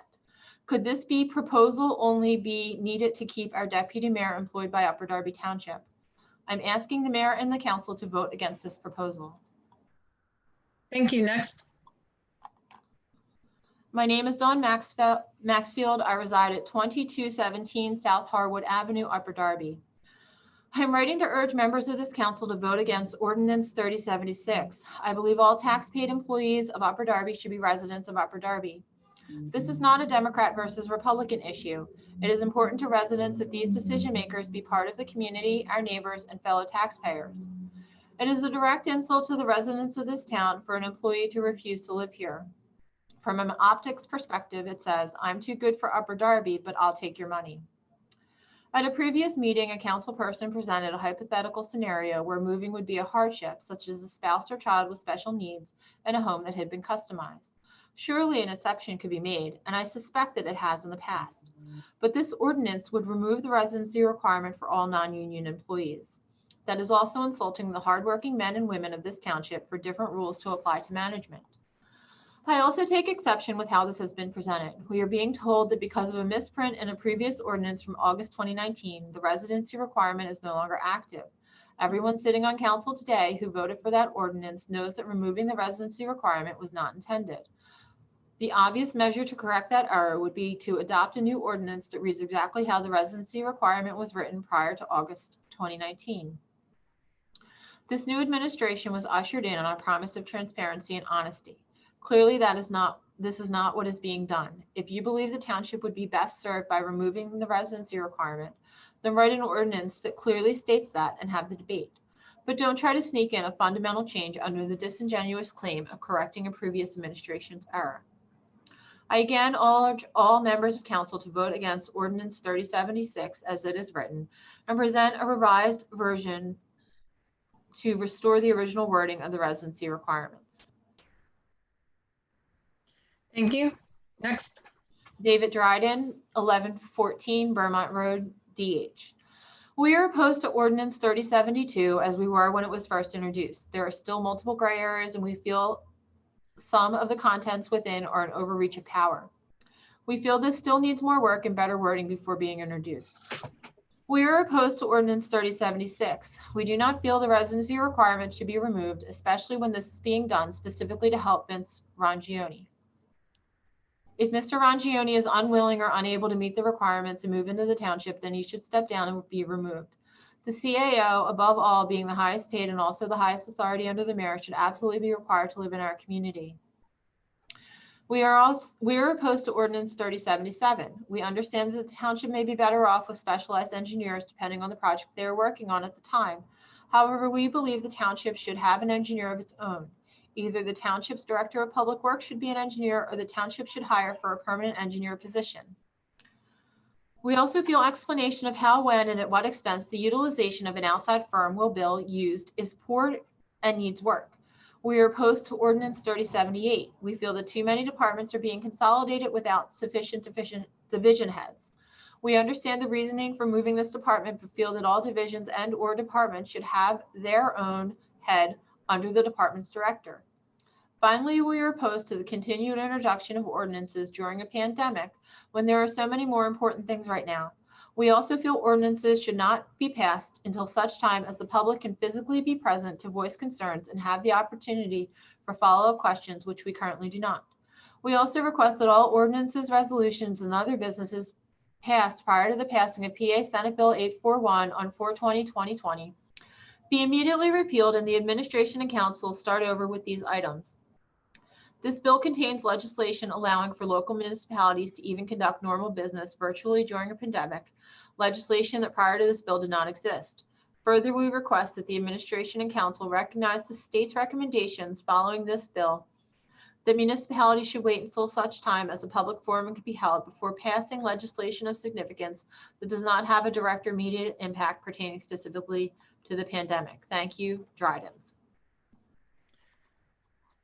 Did anyone weigh? There are a lot of things they covered. Was there anything anyone wanted to weigh in on? Seeing none, thank you. Continue. Tracy Schwarzman, 248 Bridge Street, Drexel Hill. Hello. Regarding any proposed change in the residency requirement, Ordinance 3076, I feel strongly that such ordinances should be held off on until a public meeting is possible with all voices able to be heard by all parties, including township residents themselves. Should a vote continue to move forward this evening despite this, I would oppose any removal or change to the current requirement of township employees, specifically township council members and administration, to live within the township. I feel it is imperative that anyone in a position of power or authority, or the position to manage legislation, public policy, etc., should reside within, as well as patronize businesses, utilize public services, etc., within the municipality thereof. Furthermore, I find it quite concerning the manner in which the requirement is being reviewed. To my understanding, there is only one person sitting on township council / administration that does not already reside within the township. This makes it seem as though the restriction is being lifted to accommodate that one person who, as I understand it, stated they were aware of the requirement and would abide by such within the stated required term of 6 months, I believe. Such actions by Township Council and leadership lend themselves to a certain level of suspicion and mistrust by this resident. I appreciate your consideration. Thank you. Next. James Santora, 5228 Apache Lane, Drexel Hill. Council, I believe it's extremely important that the mayor's CAO and cabinet members live in the township. We are the 6th largest municipality in Pennsylvania. All of the larger municipalities have a residency requirement for that level of employee. Smaller municipalities also have requirements for residency. We have great neighborhoods, and if anyone feels it is a deal breaker not to live here as a paid director level person in our township, should not be employed by our township. I hope council shares the same pride in our township that I do and will reject eliminating the residency requirement. Thank you for your time. Great, thank you. Next. Elaine Fernero and Joseph Petner, 7121 Pennsylvania Avenue, Upper Darby. Mayor Keffer and Upper Darby council members, we are opposed to changing the residency requirement for CAO and directors. We feel that anyone who is charged with making tax or regulation decisions that affect our township must live in the township. We understand that police are not required to live in the township after a few years on the job. They may impact our residents, however, they do not make the laws which they are asked to enforce. We respectfully request that the residency requirements remain as currently written. Great, thank you. Did anyone want to comment? Okay, great, thank you. Next. Nick Voigt, 5200 Gramercy Drive, Clifton Heights, PA. Mayor Keffer and council members, I hope all— Is that a repeat? That's a repeat. Yeah, and it was. We did have Nick Hoyt. No, it's not. There's a Nick Hoyt and there's a Nick Hoyt. One's on Edmonds Avenue, one's on Gramercy. Common name, my mistake, common name. Sorry. That's Voigt, Voigt. I hope all is well. I recently read that you were leaning towards lifting the residency requirement for employees, something that would benefit the CAO. I hope this isn't true. I would expect better from you and your council. The CAO has had plenty of time to move to UD. Why would he take a role where this was required and wait until the last minute to find a home in our town? It seems to be poor planning. The CAO and leaders of the town should be residents here. It doesn't look good, and to be honest, it doesn't make sense to allow taxes to go out the door. We have serious issues happening in the world and our community. Common sense needs to be used in this situation. I hope you and the council use common sense. Okay, thank you. Next. Mike Benson, 132 Alverstone Road, Clifton Heights, PA. I do not think the requirement should be removed. I feel if you work here, you should live here. The requirement was always to live in the township and pay taxes to the township as well as school taxes. If you don't want to move into the township, then please resign. Thank you. Thank you. Next. Tim Truax, 1029 Morgan Avenue, Drexel Hill. Please do not change the residency requirement or you would all be hypocrites. The residents who hired you all will be watching how you handle this. Okay, thank you. Next. Kelly Colvin, 1025 Edmonds Avenue, Drexel Hill. Mayor Keffer, I'm writing for express my concern over the withdrawal of the residency requirement that is in place for township employees. I understand you are voting to change this in order to accommodate the new CAO's Philadelphia residency, despite the fact that he promised to move within 6 months of employment. I do not know Mr. Rangione personally. In fact, my only exposure to our new CAO has been virtually when I have watched council meetings online. I have been surprised by Mr. Ragione's lack of knowledge about the township and his hostility toward the residents who ask questions. Temperament aside, the disconnect for Mr. Ragione is very clear when he speaks about our community and the issues. He does not know the people, the schools, faith-based institutions, little league leaders, even the street names, the very basics of our town because he does not live here. How can he be an advocate for federal funding, a solicitor for business development when he is unwilling to commit to the community himself? Additionally, what is the plan when a national disaster hits, flooding, blizzard, etc.? Travel is impeded and Mr. Ragione cannot oversee the management of emergency services. If the recent township food drive, which lasted 5 minutes, had no oversight and gave food to non-township residents as any indicator of what is to come, we are in very real trouble. Mayor, I respectfully ask you to consider rising above politics and represent the people of Upper Darby. Mr. Ragione committed to you and our residents that he would move within 6 months of being hired. He violated your trust and ours. Ultimately, providing accommodations for Mr. Ragione does not serve the people of Upper Darby. It only serves him. I hoping you believe that too and ask that you do not endorse this effort. Thank you, Kelly. Thank you. Next. Patricia Pace, 7124 Penarth Avenue, Upper Darby, PA. To the mayor and council, I am against township leadership residing outside of the township. Please vote no for a change to current residency requirements. I am also against these votes taking place during COVID. I wish the council would start doing something to assist their, I think she means constituents, during the COVID crisis. We are your priority. Thank you. Next. John Vazari, 353 Kirks Lane, Drexel Hill. As a resident and taxpayer of this community, I am not in favor of you eliminating the residency requirement for Chief Administrative Officer Vince Rangione or other senior staff member. Any person in a key township position such as CAO, council, etc., should be a resident of this township in order to hold that position, whether it is a paid position or not. It is my understanding that when Vince Rangione was selected by Barbara Keffer for the position of CAO, it was with the understanding that Mr. Rangione would have 6 months to relocate his residence within Upper Darby Township. Now you are attempting to change a requirement that I believe the community originally had a voice in establishing without the community's involvement or say in the matter. This only proves that the mayor and council is in no way as transparent as you said you would be. So far, you have been nothing but sneaky and shady, especially during this pandemic, where you have managed to censor the community's voices and hold council meeting to where participation from the community is limited and any comments to be heard from the community is monitored and chosen as opposed to listening to all. Disgraceful to say the least. Sincerely, John Vazari. Thank you. Next. Megan Wagner, 4924 Woodland Avenue. Dear Mayor Keffer and members of Upper Darby Township Council, as a lifelong resident of Upper Darby Township, I am outraged that you would even consider removing the residency requirement for the position of CAO or for any other senior level staff. Back in January, when the issue of Mr. Rangione's residency was contested at a council meeting, the township residents were assured that he would be moving into the township. Clearly, this was never his intention. Now that he is reaching the 6-month mark for when he would be required to move in, and may I add, during a pandemic, the mayor suddenly wants to remove the residency requirement. Specifically, the position of CAO is an extremely important one. It is a position that essentially runs the township. It should be done by someone who cares enough to contribute to our community every day, let alone live here.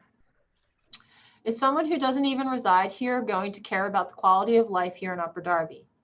I think it is important to remember that many qualified residents already live within the township. These qualified residents already show their commitment to our township.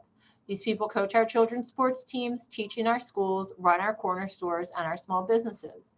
They are the heart and soul of this township and should have someone who is equally part of the heart and soul of Upper Darby in the position of CAO. That requires and demands residency.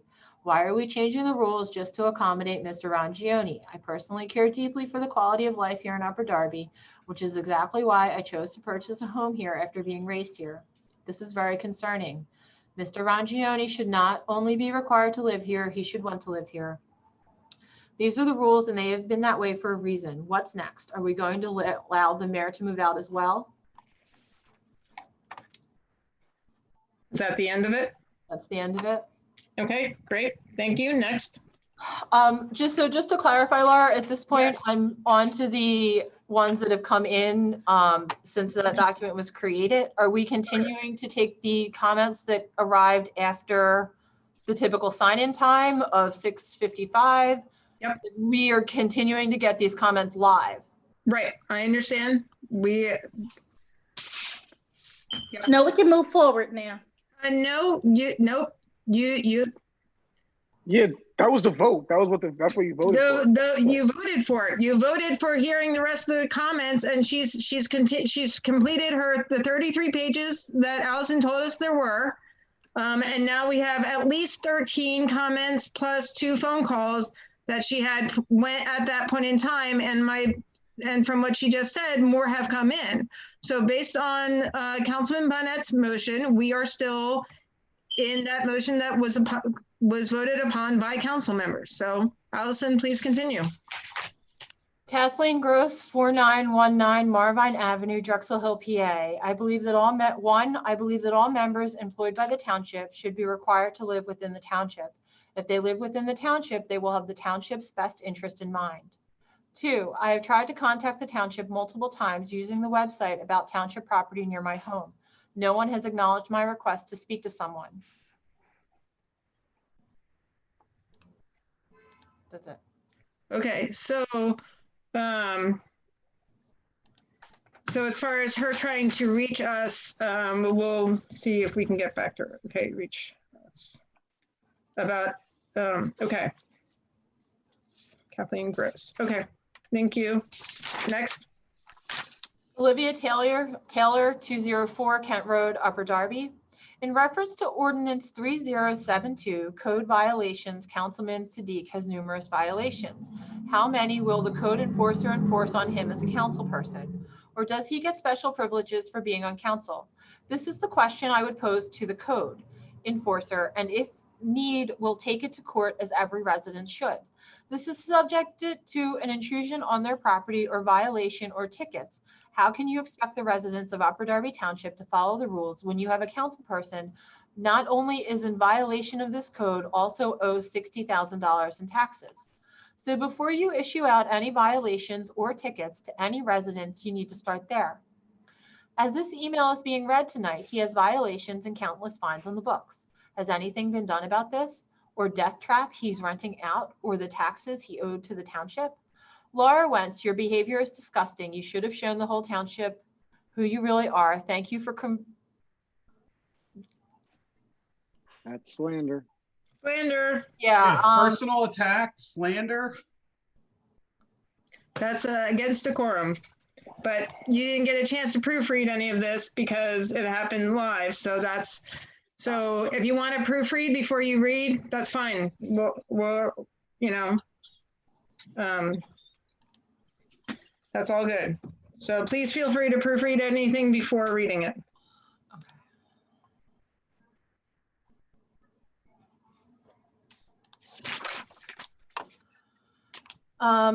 Next one, Marguerite Peggy Wilson, 824 Drexel Avenue, Drexel Hill.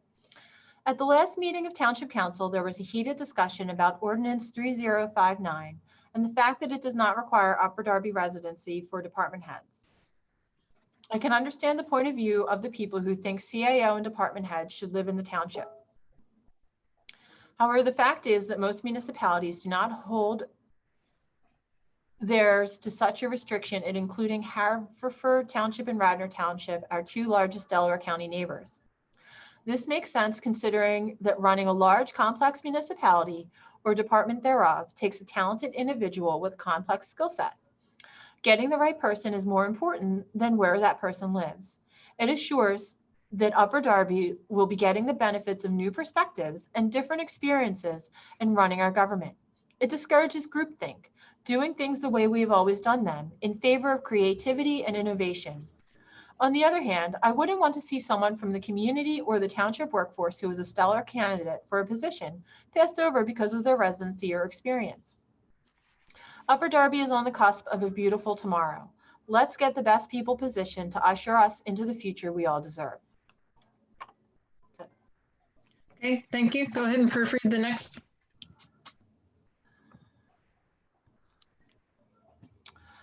Lois, UEBELE 1245 Cornell Avenue, Drexel Hill. To council members, I want you to vote no on changing the rules about the CAO residency requirements.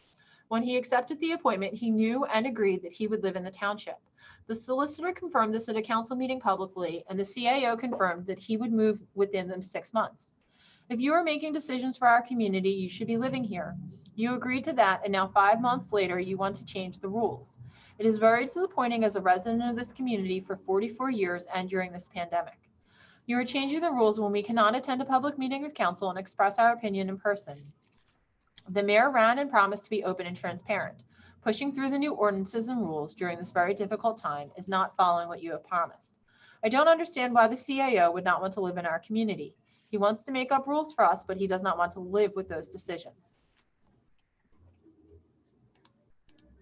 Okay, go ahead and proofread the next.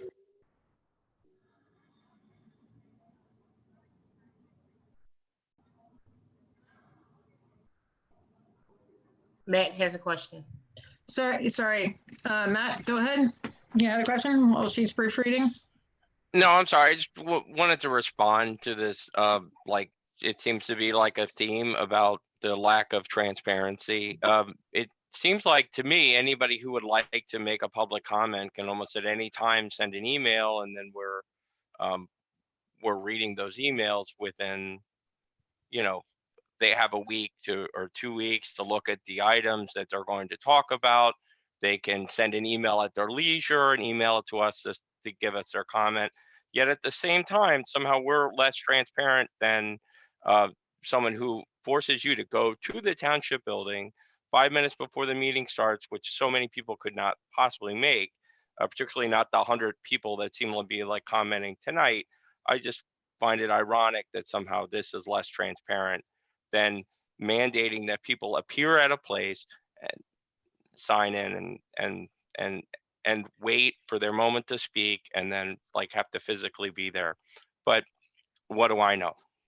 Right. Well, and also in that situation, you were given 3 minutes to speak, and my cats just knocked something over. And I don't actually recall ever extending the public comment section to so great a number, or that there was ever an opportunity for 28 people to weigh in the first 30 minutes of any council meeting that we've had, and then extend it for way beyond that, especially when most of the comments are for an ordinance that is most likely to be tabled anyway.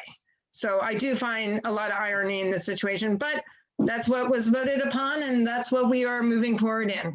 So yes, I share your concern. Allison, are you ready to go?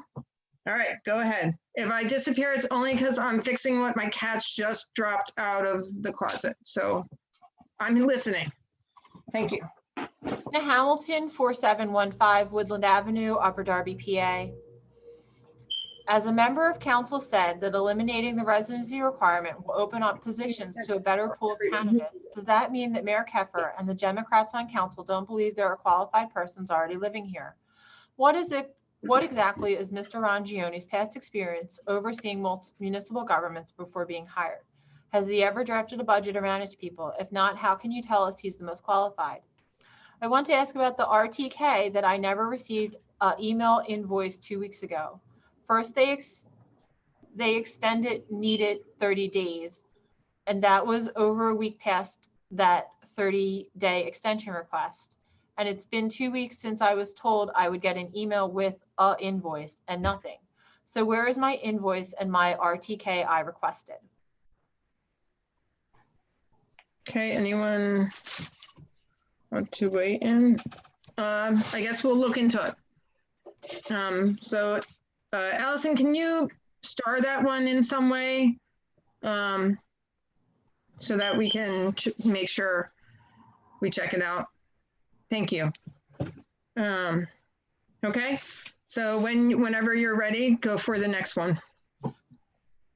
Geraldine Goldman, 102 Hampton Road, Upper Darby, PA, 19082.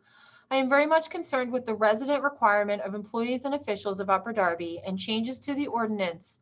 I am not confident of anyone who does not have a vested interest within the community to make confident decisions on behalf of the township when they do not reside within the community.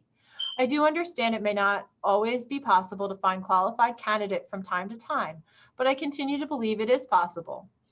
My suggestion is, if they are qualified and truly care about this township, they should have a drive to desire to be a part of this community by relocating to the Upper Darby Township with a vested interest.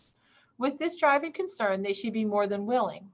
On another note, someone stated that if they live 10 to 15 miles away, let's say Havertown or Broomall, and desire employment within the municipality, tells me they could possibly have a drive to help build Upper Darby to the fullest capacity.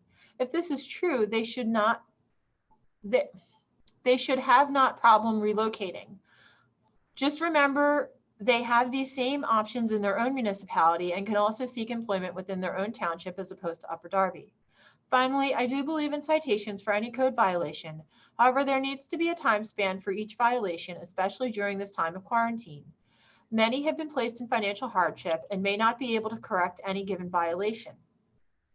In other situations, some citations may require professional contractors because there are no time guidelines. This could end up being very costly.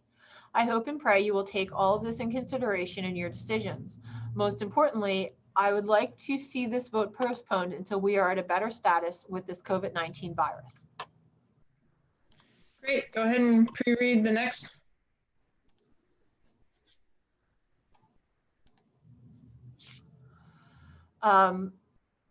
Tony Riagoso, 817 Vermont Road, Drexel Hill. My question to council is as follows. If you have no confidence that a qualified resident can be found in the township to fulfill the role of township administrator, then why should you expect the residents of Upper Darby Township to have confidence in your ability to govern? To pass an ordinance to favor one political ally is plain wrong. The argument that the township do not be restricted to employ only residents for high functioning positions, using examples of high-tech programmers or writers of computer code, doesn't hold water. There are plenty of people in this township who can act in an executive position, such as in a township administrator. It isn't brain surgery. What council concludes is the following. Upper Darby is a good enough place for a person to work and be paid by Upper Darby taxpayers, but Upper Darby is not a good enough place for a person to live and pay taxes here. Maybe you should consider allowing residents from outside the township to run for office here. Okay, prep the next one. Andrea Matthias, 3376 Woodland Avenue, Drexel Hill. I have been a resident of Upper Darby Township for almost 40 years. I have paid the relatively high property taxes on multiple residents since becoming a homeowner. I apologize, this is cut off funny. Okay.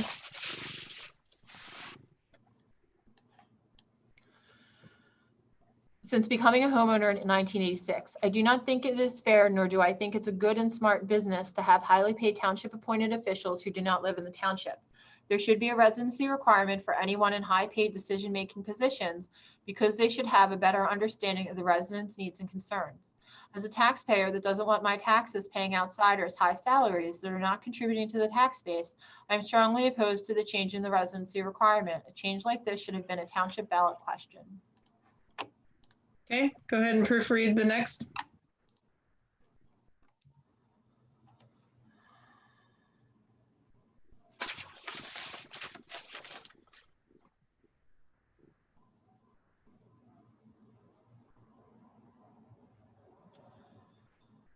Michael Vram, 1204 Child Avenue, Drexel Hill. I'm emailing my protest to Vince Rongione being allowed to continue as Upper Darby CAO while living out of the township. His appointment after being caught in voter fraud was an extremely publicly embarrassing moment in Upper Darby politics. Further, it was truly upsetting to learn that elected officials were acting in such a reprehensible manner. The CAO position earns one of the largest salaries paid by Upper Darby taxpaying constituents. It is disgraceful that a person not living in the township would be allowed to hold this position. There's something fundamentally wrong with this. We as taxpayers expect that our elected officials live in the township they represent. We should not have to ask for or protest for this. It is a slap in the face that we pay our taxes to this township and Vince Rongione does not. It is also extremely important that in an emergency situation, natural or man-made, the officials responsible for the utmost important decisions are living in Upper Darby. It is a disservice to be physically hunkered down or stuck in a home out of Upper Darby. Mentally, their full attention in these events needs to be solely on Upper Darby. They cannot be distracted about how an emergency is affecting a neighboring district because that is where their home is.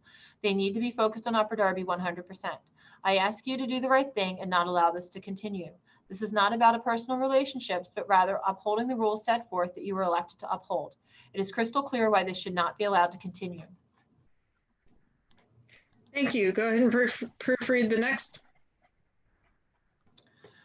Dorothy Beater, 4409 Marvine Avenue, Drexel Hill, PA. If one is not a resident of the township, how are they qualified candidates to do the business of the township on behalf of the residents? That's it. Okay, proof the next. Annette Fenning, 5015 Marvine Avenue, Drexel Hill. What is the opinion of the mayor and township council president? What exactly public comment means? For instance, 1, is it acceptable to just read comment? 2, do you think it would make sense that a dialogue happen as in the past? 3, if the comments heavily favor a position, does it matter to council? Please answer these questions publicly. Also, how do I follow up after you answer? Send another email? Will you wait for that, or will you just vote anyway? Well, just to clarify, in council meetings, council members don't necessarily answer all the questions that are asked at the council meetings. I mean, we try, but it doesn't necessarily happen. And so, yeah, I'm sorry, there were other questions. I'm sorry, I think I only answered one of her questions. It's never a conversation. There's a little bit of conversation from time to time, but it's not a full-blown conversation. And any speaker who's physically there in person only has 3 minutes to speak from their side of the equation. So when their 3 minutes is up, regardless of where it is in the quote-unquote conversation, if there is a conversation, the time is up. So, I mean, and in normal situations, only 10 people would get a chance to speak in a public in-person council meeting. So, I don't know. I mean, I feel like we're getting a whole lot more information. We're spending a lot of time on something that's most likely to be tabled, but the people who have sent in things that are different in reference to an ordinance that's most likely to be tabled later on today and during this meeting, we've gotten some, taken notes on and made sure to be able to get back the stuff that's most likely to be tabled. It's already going to be tabled. So I don't know. So yeah, I don't know if that answered her Annette's questions, but I guess send another email and we'll see if we answered them. So when you're ready for your next one, go for it. Christy Mercanti, 1106 Wild Avenue, Drexel Hill, PA. UD Township Council, please do not pass ordinances that would, 1, allow township employees to reside outside of the township. Our community needs jobs, especially now. You're wrong if you do not think our community possesses the requisite talent. 2, if you do not reside in the township, you cannot have the vested interest in the township that is required to appropriately weigh decisions. It should not now nor ever be changed. The representation by the people for the people. If you do not live in this township, you should not be making decisions for the township. 3, permit anyone besides a civil engineer to be in charge of public/civil works. This would be an egregious error and demonstrate a complete lack of common sense. Plus, it would also require the township to hire yet another individual who is a civil engineer to act as the township engineer. Thank you for your honest consideration. She continues in a second email. Please discontinue. Oh, it's the same. That's thing. a review. Okay. Okay. And also, just a clarification, our ordinance is being tabled because in actuality, 3059 was passed in August of 2019, and that ordinance 3059 in 2019 eliminated the residency requirement. Don, I see your hand. We will continue with it. We're still technically in your public comment realm, so I just want to clarify that. As I know, we're all going to debate it in an hour or two from now because we're finishing the public comments. So when we get to the ordinance, we're all going to have lots of conversation. But go ahead, John. You want to go now? Let's have it out. No, go for it. Sorry. Thank you, President Wentz. I just want to make it real clear. Upper Darby Township Council, when it adopted Ordinance 3059 in August of last year, did not eliminate the residency. I'll talk more about it when we get to that part of the agenda. That's all I wanted to say for now. Okay, yes, I understand what the intent was, but the actual action was the opposite, unfortunately. Correct. Unfortunately not not. quite It was true. not the opposite. It's not the opposite. It's The not. intention was not to, that, I don't believe that was our intention, but the action was actually the removal of the residency requirement. That's debatable. That's very debatable. There's a Point of lot order, can we that's continue to contrary. the comment Yes. section and debate Yes. this later? Yes, Oh, but thank you you. didn't say that when Laura was talking, did you? I wonder why. What happened? Cat got your tongue then? Councilman Wagner, we can go back and forth and be juvenile all day. We have business to get to. Can you please Yeah, You may continue? point be of order, juvenile, sir, decorum. but not me. Allison, please continue.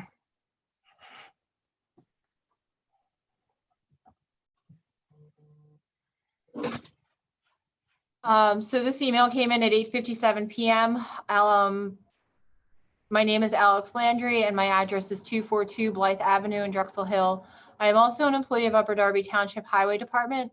I would like to know why the ordinance 3076 does not require the CAO to live within the township when township workers must live within the township limits other than police and fire.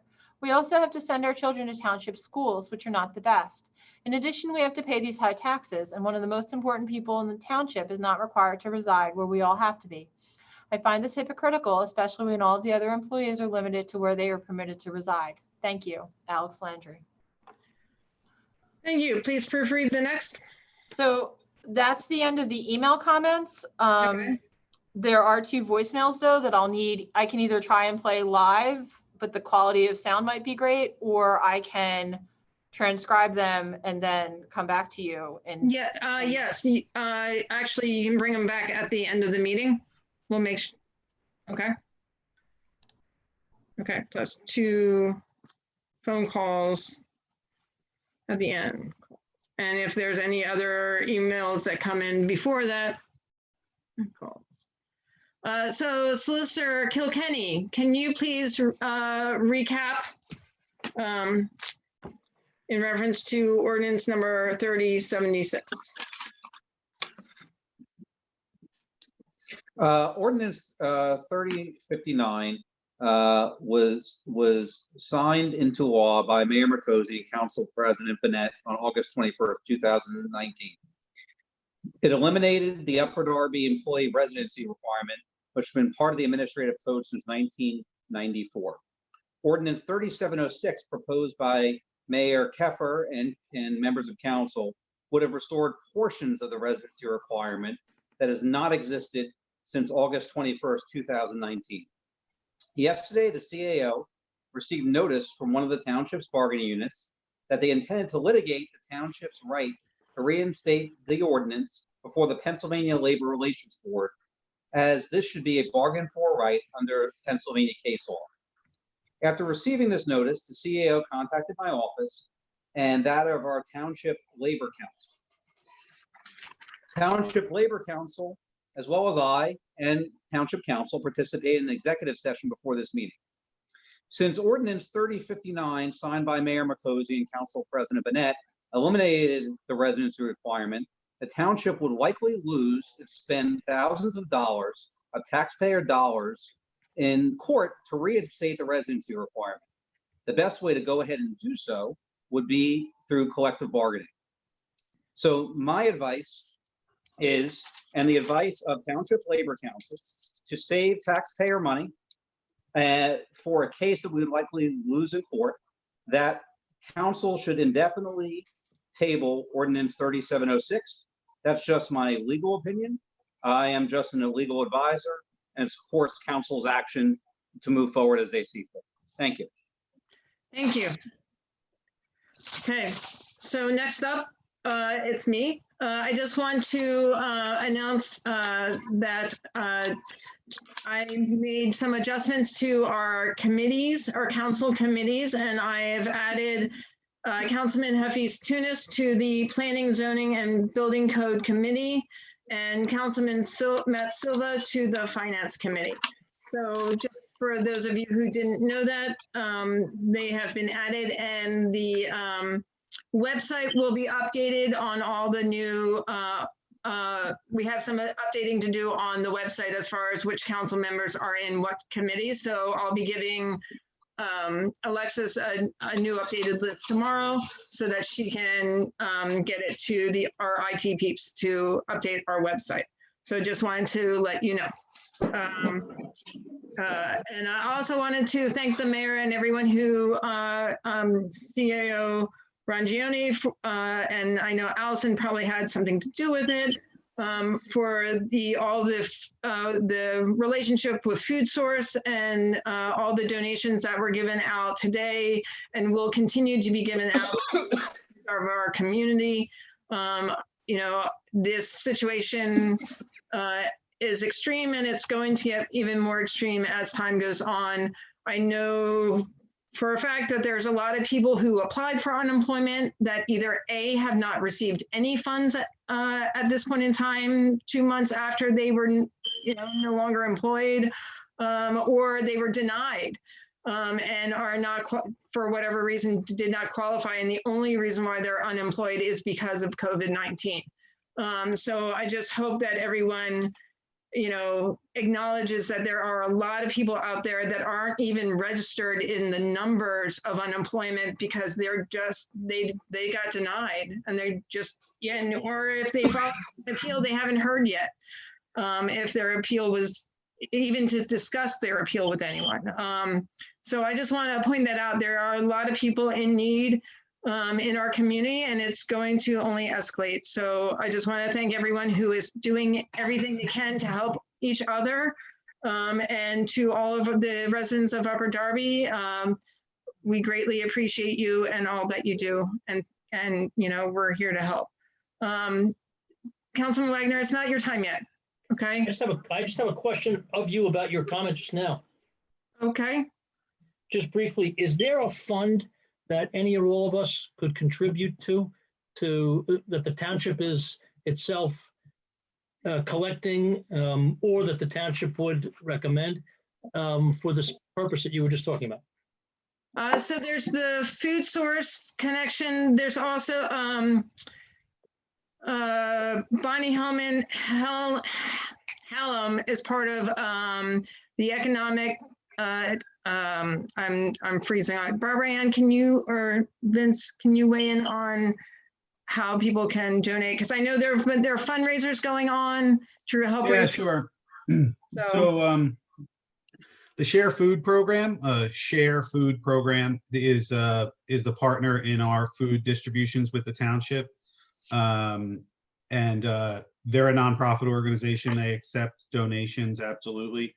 We don't currently have a township fund that the township manages for that purpose. It's Bonnie Hallam's organization is UD Seed, the Upper Darby Community and Economic Development Corporation. And they're also a nonprofit that accepts donations and is doing food drive work. There's the Upper Darby Food Pantry, which continues to do great food distribution year round, but also during this crisis. So those are just a couple of the outlets where folks would be able to contribute or volunteer to those nonprofit organizations. Thank you. Thank you, Councilman Wagner. Great, thank you. Yes, Lisa. I just want to thank Allison for reading all the emails. It's greatly appreciated. Thanks for what you do. Thank you, Lisa. Okay, so next up is our Honorable Mayor, Barbara Ann Keffer. Go ahead. Thank you, Council President Wentz. So in addition to the Share Food Program, we will have testing. The county is going to do coronavirus testing tomorrow and Friday at Upper Darby High School from 10 a.m. until 5 p.m. And that's, you can drive up to get tested, or you can walk up. If you have insurance, please bring that information with you. If you don't, you will still be tested. The target audience for the testing is hard to reach people that may not have a primary care physician. So it looks like there's a lot of coverage of this on Facebook. The county just issued a press release, and we feel very grateful that the county selected Upper Darby, our community, this testing, which is, I know a lot of people are happy about that, and it's great. This morning, I went over to the high school as they're preparing for these 2 days of testing, and there were about 200 volunteers there from the Delaware County Citizens Corps, which was amazing. They're medical professionals, I believe, are going to do testing, but there still has to be, the intake. It's really important that if you get tested tomorrow to give a good phone number, because that's the way that you will get the results of your test. So please be aware of that. Tonight, there's also a couple of resolutions on the agenda, and I'm asking council to support both of them. One is for a CDBG coronavirus grant that we want to use to help people in our community with rent, mortgage, and utilities. And there's also a small business support in that application. And the other is for a grant to improve the walkability of our township. In addition, because the election has been moved to June 2nd, normally we have twice a week trash pickup following Memorial Day weekend, but we are postponing that until after the week of the primary election. So that would be first. That would start June 8th, but we'll be updating you on that as well. I think that's it. 1, 2, 3, 4. Yes, that's it for now. So, thank you. Thank you. Great. Sorry, Tom, you had a question? I'd like to ask a question of the mayor, if I may. Okay. Our last committee meeting was on May 6th, I believe.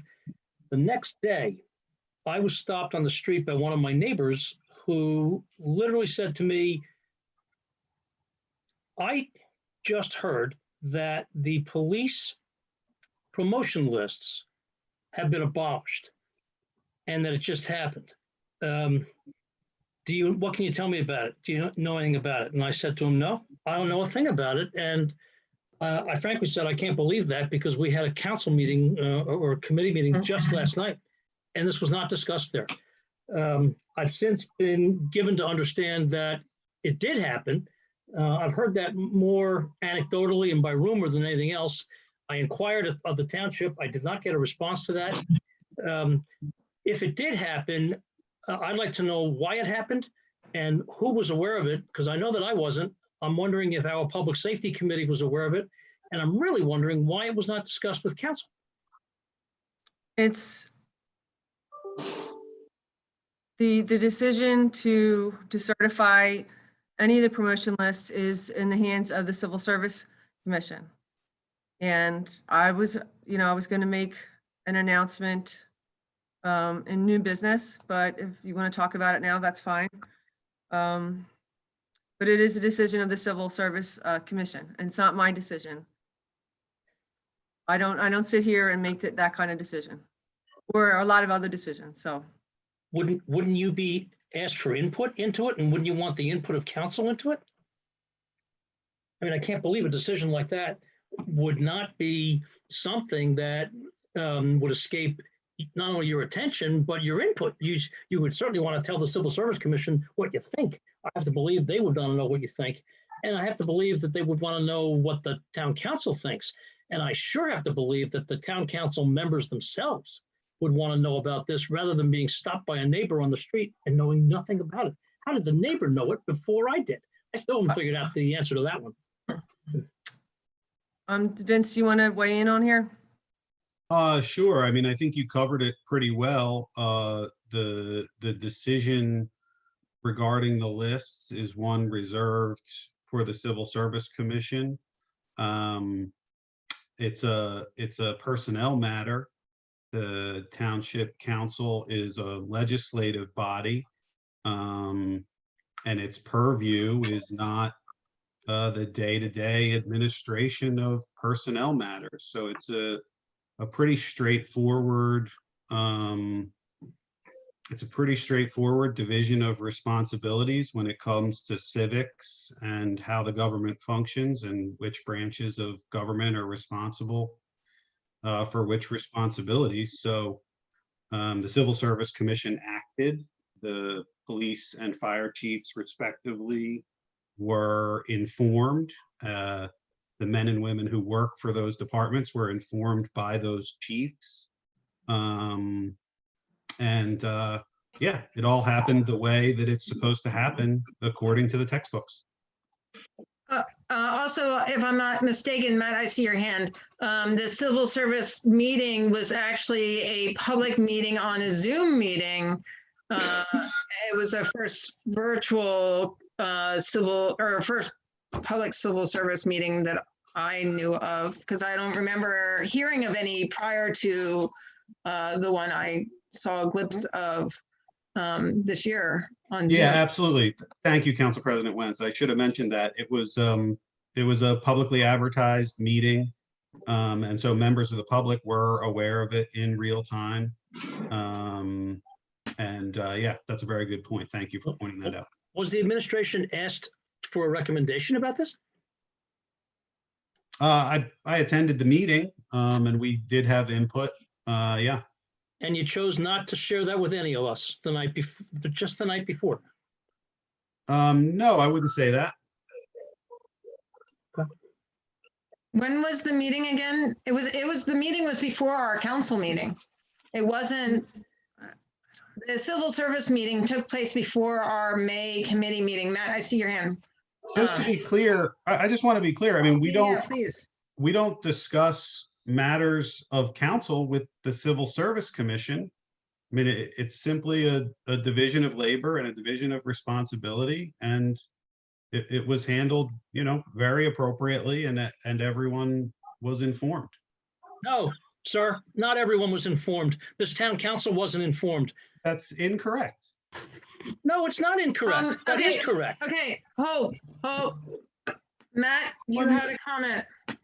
Matt, Yes, I did. I just wanted to, I saw that there was a Civil Service Commission meeting on the calendar, and I observed it in action. So sorry if not everyone did, but it was publicly accessible, and I was able to watch actually it in its entirety while I was at work, I might add. So it's probably something else that probably couldn't have happened before this.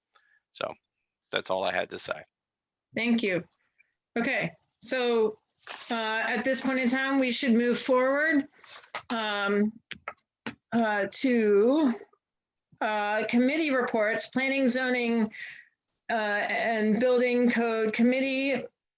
Chairman, Councilman Gwynn, members Billups, Bonnet, and Tunis Jr. Can we get a reading of the introduction of ordinance number 3072 by Solicitor Richardson? Yes, thank you, Council President Wentz. Council President Wentz, did you want me to place the ordinance on the screen? Yes, that would actually be awesome. Thank you. Bear with me for a moment. Okay, that's great. And council members, go ahead and mute your mics because we've had problems with Solicitor Richardson's mic being clearly heard. And I will mute myself as well. Okay, thank you.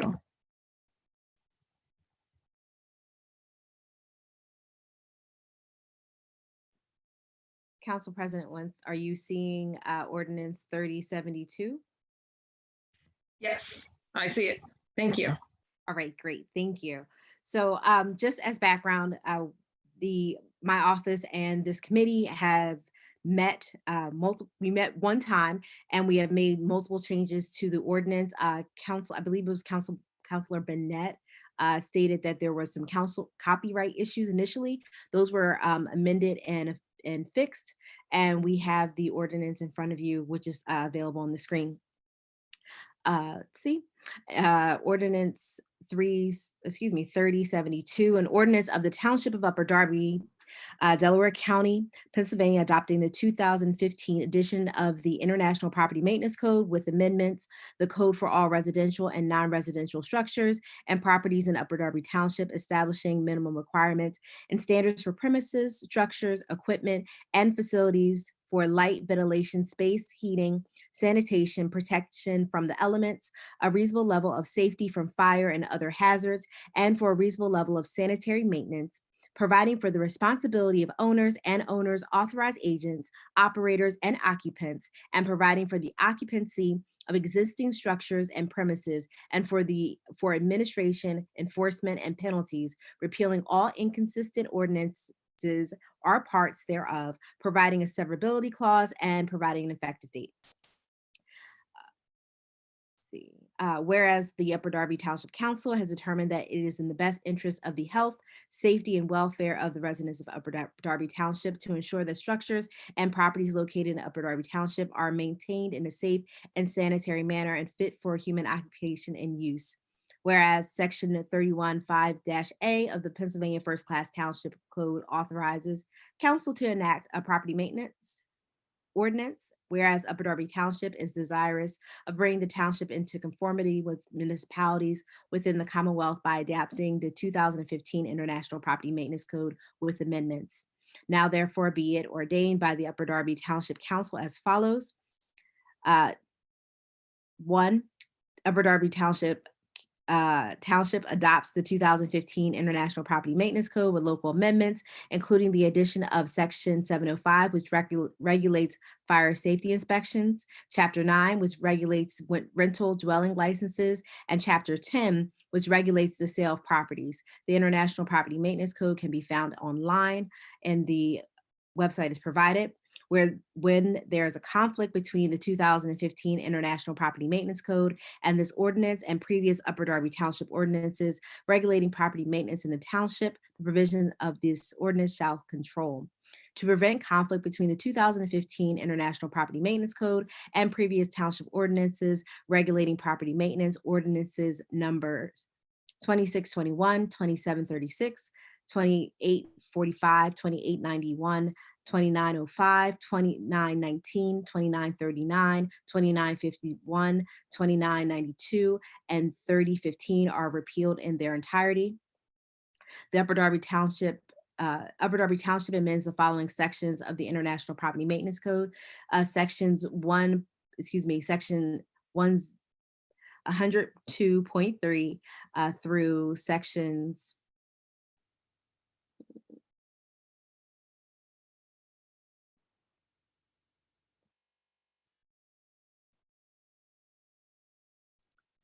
704 have been amended. Chapter 7, Fire Safety Requirements, is amended by inserting after Section 704 the following: Section 705, Fire Safety Inspections. The 2015 Property Maintenance Code is amended by inserting Chapter 9, Rental Dwelling License.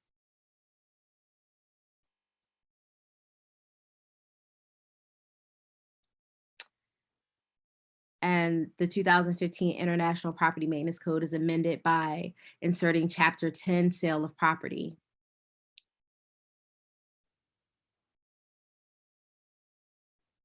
All ordinances are parts thereof inconsistent with the provisions of this ordinance are hereby repealed to the extent of the inconsistency.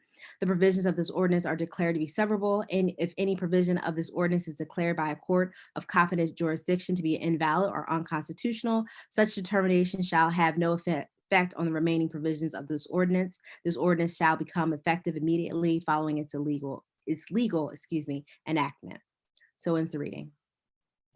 Great, thank you very much. At this point in time, council members, please turn off your microphones or turn on your microphone. Sorry for that. I would like a motion to advertise ordinance number 3072. Can I get a motion? Bob? I'd like to make the motion to advertise the ordinance. Okay, and Councilman Estes, you're seconding it, right? Yep. Okay, so, and then, and it's a motion to advertise for this ordinance. So all those, so actually, Sean, should it be a roll call vote? Yes, let's do a roll call vote just to make sure. Just do it, just do a roll call vote. Roll in the vote. abundance of caution. Yep. Not yet, Don. We have to make a motion to add, there's no discussion on this ordinance. It's a first reading. A motion was made and it was seconded. Right, there was a motion, right, I'm sorry, you're right. It was made and seconded to Advertise. advertise. So do you have any comments on advertising this ordinance? Yes. Well, Okay. on the ordinance, No, on the advertisement of the ordinance. There is no I'm discussion. still hung up on these semantics, but There is no, I just wanted to congratulate the committee. Can I do that? what? Can I congratulate the committee for well done? All right, Sure. basically. All right. I think it was one of the best examples that I've seen all year of a committee functioning like it's supposed to. I think there's so many things done at this township level, at this council level, that never reached the committee in the proper form or never studied by the committee. In this case, the Planning, Zoning, and Building Code Committee did spend a lot of time. I, however, don't think that this is considering the significance of this ordinance. Point of order relevance, are we Point of talking order. about advertising or are Point of we order. congratulating or, I'm sorry, I'm confused. Yes, so I said, yes, you can compliment the committee, but Very we're well, in very a well. motion to advertise this ordinance. So we really, so actually I'm gonna get really strict. I So can't explain why I'm voting the way I'm going to vote. it's not your time to vote yet. Okay. So it's gonna be a Very well. roll call, and at the time of your vote, if you need to give a little more information, then you give a little more information at the time of your vote. But right now, we didn't call for the roll call vote as of yet. So, all right. So, Michelle, please call the roll. Yes. Councilman Gwen? Yes, advertise it. Okay. Councilman Burke? No, No, to not advertise it? that's correct. Okay. Councilwoman Blackwell? Advertise it, please. Thank you. Councilwoman Phillips is a yes. Councilman Siddiq? Yes. Councilwoman Faralia? No. Councilman Silva? Yes. Councilman Barnett? No, may I, President Wentz, may I offer an explanation? Yeah. Yes. Thank you. The reason I'm voting no is because this is one of the most significant ordinances that this township has considered for adoption, even though we're just advertising now and will be adopted at a later meeting. This ordinance should be held over until we are meeting in person again, so the community has an opportunity to voice their concerns, their comments about whether they support or do not support this ordinance. So on that basis, and that's the only reason right now that I am voting no. On top of which, I do believe there are some far-reaching authority that is instilled in our code enforcement department, which I don't agree with. So my vote is no. Okay. I'm sorry, Councilman Wagner? No. Council President Wentz? Yes. And Councilman Tunis? Yes, but I do want to note, we did have a very productive meeting. Councilor Barnett, Councilwoman Billups, President Wentz, and Chairman Gwynn, as well as Solicitor Kilkenny and Ms. Richardson. And we came up with a bipartisan decision to move forward and advertise this ordinance. We also, just to state this before it's advertised, we went by page for a meeting that was scheduled for an hour, and an hour and 30 minutes, and it ran to almost 2 hours. And we went page by page, and everyone was able to express their concerns. Thank you for that clarification. Okay. 7-4 to advertise. Thank you. Yep. Great. Okay, so next up, we have the Finance Committee and Finance and Appropriation Committee. Councilman Gwynn is chairman. Members are Councilwoman Billups, Councilman Burke, and Silva. And we have a motion. Bob, did you want to take the lead on this? Fine, You control your own microphone? it's on. Go for it. I'd like to bring a motion to the floor for tax assessment of a property located at 911 Fairfax Road in Upper Darby Township, folio number 16-08-01171-00.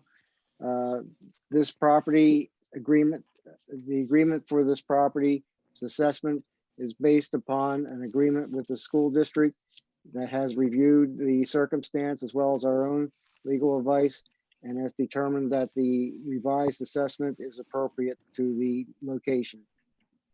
I'd like to make a motion that we accept and move this forward. Is there a second? I'll second that, yes. Okay, so Bob and Matt second, okay. Are there any questions or concerns? Anybody Seeing from none, committee? Anybody from the council? Seeing none, move forward. okay, so all those in favor of passing the motion to for the tax assessment for folio number 16-08-01171-00. All those in favor, please signify by saying aye. You have to turn on your microphones in order to say aye. Aye. Aye. Aye. Lisa? Are you in support?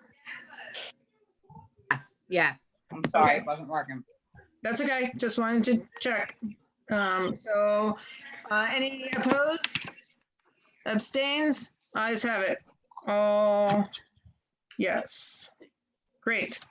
Okay, and then Bob, you next up, you have a resolution 1920.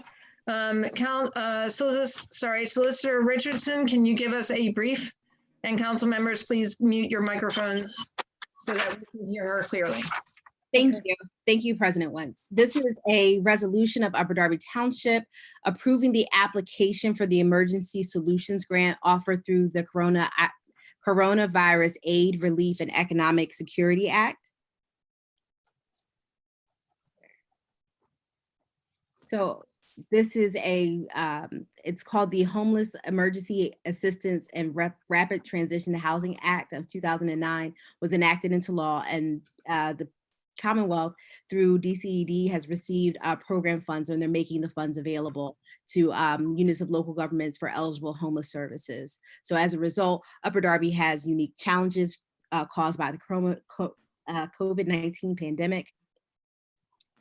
And so the homeless population found within the vicinity of the 69th Street Transportation Center and throughout the township are particularly vulnerable to the pandemic. And as a result, Council believes it to be in the best interest of the township to apply for the Emergency Solutions Grant and utilize the funding for further efforts to aid the homeless population. Now, therefore, be it resolved by the Upper Darby Township Council, it is hereby adopted and resolved by the authority of the same as follows. The township is hereby authorized to submit an application for the Emergency Solutions Grant of the Coronavirus Aid, Relief, and Economic Security Act in the amount of $900,000 to the Pennsylvania Department of Economic and Community Development. The township is hereby authorized to utilize the funding, if received, in accordance with the Emergency Solutions Grant of the Coronavirus Aid, Relief, and Economic Security Act, and the township is authorized to provide such assurances, certificates, and supplemental data or revised data that DCED may request in connection with the application. So ends the reading. Thank you. Great. Can we get a motion to accept resolution 19-20? I'd Motion. like to make a motion to accept this. There's And there is Yeah. much poverty out there and much need for people to get rent support before they get evicted. great, and then so Hafiz has seconded with his Yeah. motion to make the motion as well. So Bob Yeah. motion. I gotta get as good as Bob on these motions. You gotta get faster. Bob's quick, man. Hafiz second. Thank you, Okay. Hafiz. Are there any questions or concerns on resolution 19-20? Okay, I just want to thank the mayor and staff for finding this grant to make it to make this grant available to for our constituents. Hope we get the whole amount. And I'm just curious if mayor or CAO, you want to give us a little more information on it.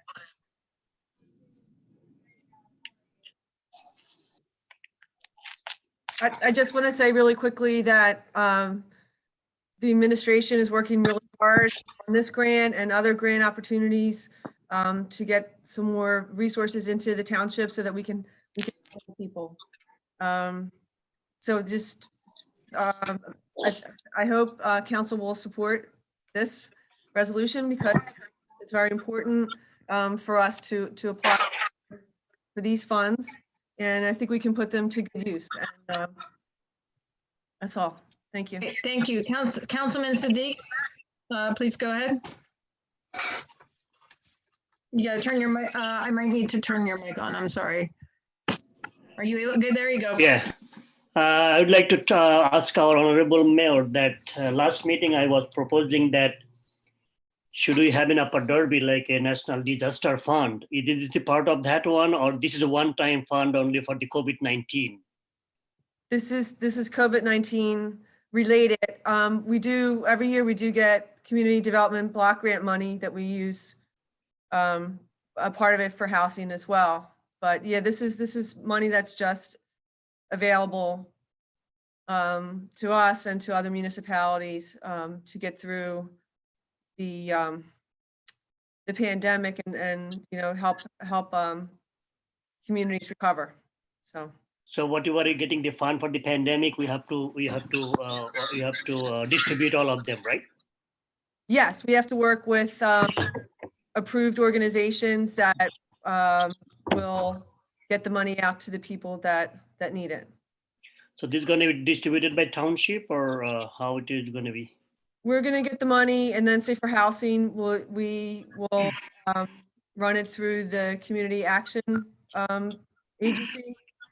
They work with communities all throughout Delaware County. They know which people are in need of mortgage assistance or rental assistance. They have special program for veterans to get them into housing. So. All right, thank you so much to you and your administration to find out this, working hard and to get this grant. You're welcome. We're all together on this. Yeah. Awesome. Okay. Any other comments or concerns from council members? I do. Yes, Lisa, go ahead.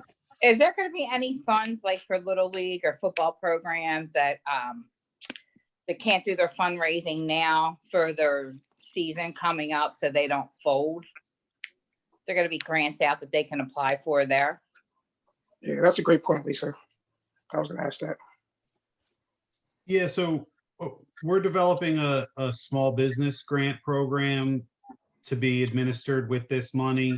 And the mayor has been working really hard to vet the organizations that'll handle the money. Right now, if those Little League and football organizations, if they have a nonprofit, a sponsoring nonprofit, it'll make it easier to get them the money. The CDBG money has a lot of reporting requirements back to the federal government. But it's definitely something where if they have a sponsoring nonprofit organization, like a 501c you're talking about, right? Yeah, exactly. What about pools? Yeah, so same situation. Same situation if there is an underlying nonprofit there, they should get in touch with the township and we will see about their eligibility. Some of the federal money is able to be used for nonprofits and some of it isn't, like the payroll protection money, for example, was able to go to nonprofits. So those are all things that we would be happy to help any nonprofit in the township sort out and find access to. Okay, thank you. Sure. Great. Anyone else? Okay, seeing none. Council members, turn on your microphones.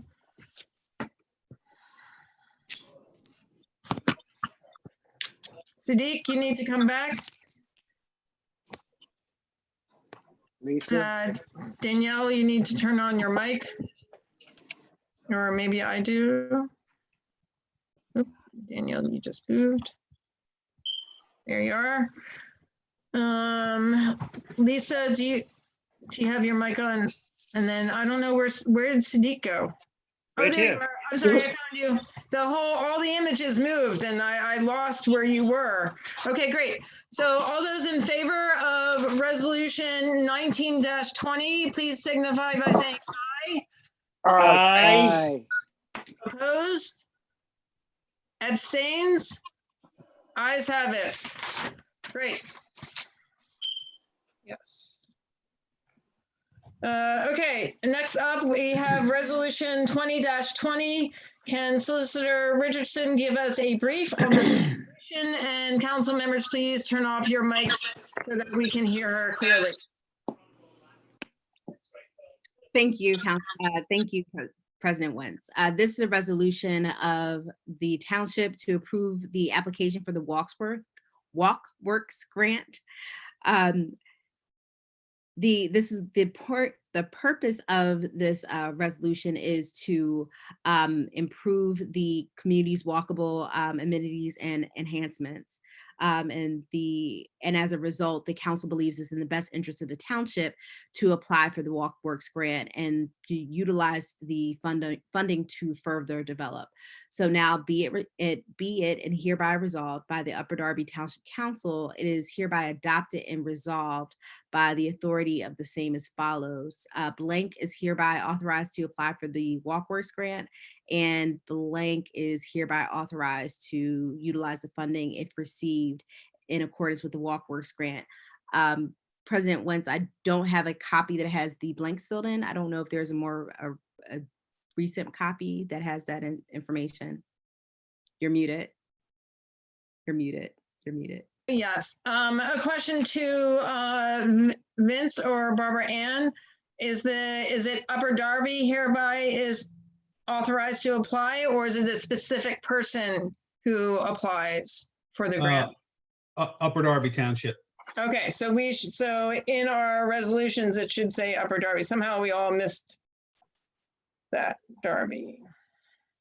And then Upper Darby is hereby authorized to utilize the funding. Correct. Okay. Great. Okay. So is that saying that we have to amend to insert that, or we're good to move forward with having added that in? I would say that I could probably just read that again for. Okay. Thank you. Thank you. Upper Darby is hereby authorized to apply for the WalkWorks grant. Upper Darby is hereby authorized to utilize. Darby Township. I'm sorry, Upper Darby, thank you. Upper Darby Township is hereby authorized to apply for the WalkWorks grant. Upper Darby Township is hereby authorized to utilize the funding if received in accordance with the WalkWorks grant. So it's the reading of the resolution. Thank you. Great. Can we get a motion to approve resolution 2020? So moved. Thank you, Matt. And so Matt moved and seconded by Bob. Are there any questions or concerns from council? Mayor, can you give us a little more information on this? I mean, I know we are a very walkable area. At least I know in the 69th Street area and beyond. Just curious if you can give us some intel of your thoughts. Oh, and Vince wants to weigh in. Go ahead. Oh, yeah. I think, yeah, Vince would be better. Sorry. Okay, go Vince. Sure. This is actually a really cool, grant opportunity because you're right, President Wentz. The township itself is dense and therefore kind of presumed to be walkable. But a couple of the really interesting things that this grant program provides for is it helps the township identify the safest walking routes. So, you know, we have a lot of public transportation, a lot of train tracks, a lot of very busy streets. And so the grant will help us identify the safest walking pathways and travel routes in the township.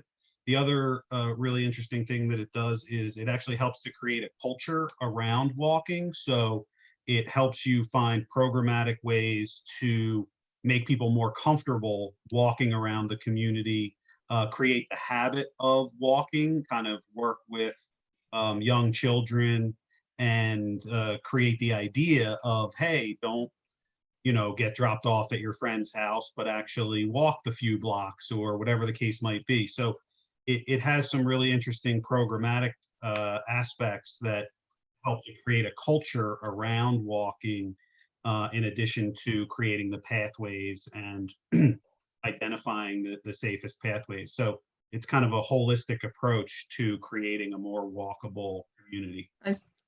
Thank you. I see you, Matt and Sadiq. And I just want to say that that actually would really tie into what our school district wants to do with making sure that kids can walk safely to their local schools and so forth. And that this grant would really help us to help make the walking distances to the schools, you know, far more accessible to the kids. So that's awesome. Absolutely. Thank you. So Councilman Silva, I saw your hand first, and then Councilman Sadiq. Go ahead, Councilman Silva. Yeah, you say that they identify like the safer areas to walk. Is there anything to address some areas are less safe to walk? Do they have any, would the grant go to address any safety issues that way? Well, I think the idea would be that the grant would help create and identify those safer pathways and then work on signage, pamphlets, trail maps, things of that nature. And then I think the inverse would also be true. If they identify particularly problematic areas, that would lead to recommendations for traffic calming or bridge building or whatever the case might be to alleviate those danger spots. I don't think this grant would go too far into that area, but it would certainly help identify those problem spots, and then we would seek to address them. Great, thank you. Councilman Sadiq.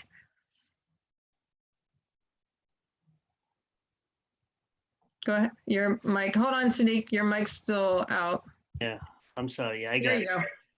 I was talking about the walkway. Is it to build a new walkway, or we have a sidewalk to develop it and signage and make it walkable, or how this works project is? Yeah, so I think it would really depend on the situation, right? Like if you have a situation, say, going down Market Street where there are places where there isn't a sidewalk, one of the things to do to make it a safer place to walk would be to create a sidewalk, or in some places on Marshall Road or out across from the Drexeline Shopping Center where there's a bus stop with no sidewalk. In places like that, it would be installing a new sidewalk, but in other places, it would be identifying the already existing sidewalks that are more safe to utilize. So I think it would be both, depending on the specific area. So with that, Mr. Vince, I would like to humbly request you that it's been a couple years. I am talking about the old Marshall Road and Church Lane. There is no sidewalk both sides. Winter time, snow time, kids going to the school is from the bus stop is very hard. So if you keep it in your mind to build that both sides of the sidewalk it will for the safety, and also it will reduce the trash, dumping area.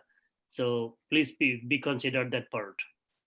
Absolutely. No, Councilman Siddiq, we know that you've been talking about that issue for years and advocating for it. And it is no longer, or it is not, I should say, falling on deaf ears with this administration. We understand the issue and we agree with you. We appreciate your advocacy on it. Thank you. Thank you. Thank you. Does there anyone else have a question or concern? Bob, go ahead. I see you, Tom Wagner. Bob. I'd just like to ask the question, would this also include such things as lighting or maybe even ornamental lighting to improve a business district or something of that nature, and or safety cameras that would keep an eye on an area to help the administration with the activities in? Yeah, you know, it's an interesting idea, Councilman Gwynn. I think lighting definitely would be an aspect of it, and I know that the administration has been looking at the idea of security cameras. I hadn't actually thought about it relative to this grant, but that doesn't mean that it might not be able to be included. We had thought about lighting as one of the aspects for improving walkability and walkability safety. You know, this resolution is just authorizing us to fill out the application. So yeah, there's still an opportunity to contribute ideas to the plan that we ultimately submit for the grant. So I think that's a good one. Thank you. Oh, crap. Where'd you guys go? There you are. Sorry, my computer, when you're on your computer for a purpose, then it shows up all these things that it wants you to do, and it's not, you know, yeah, sorry about that. Great. So Councilman Wagner, please go ahead.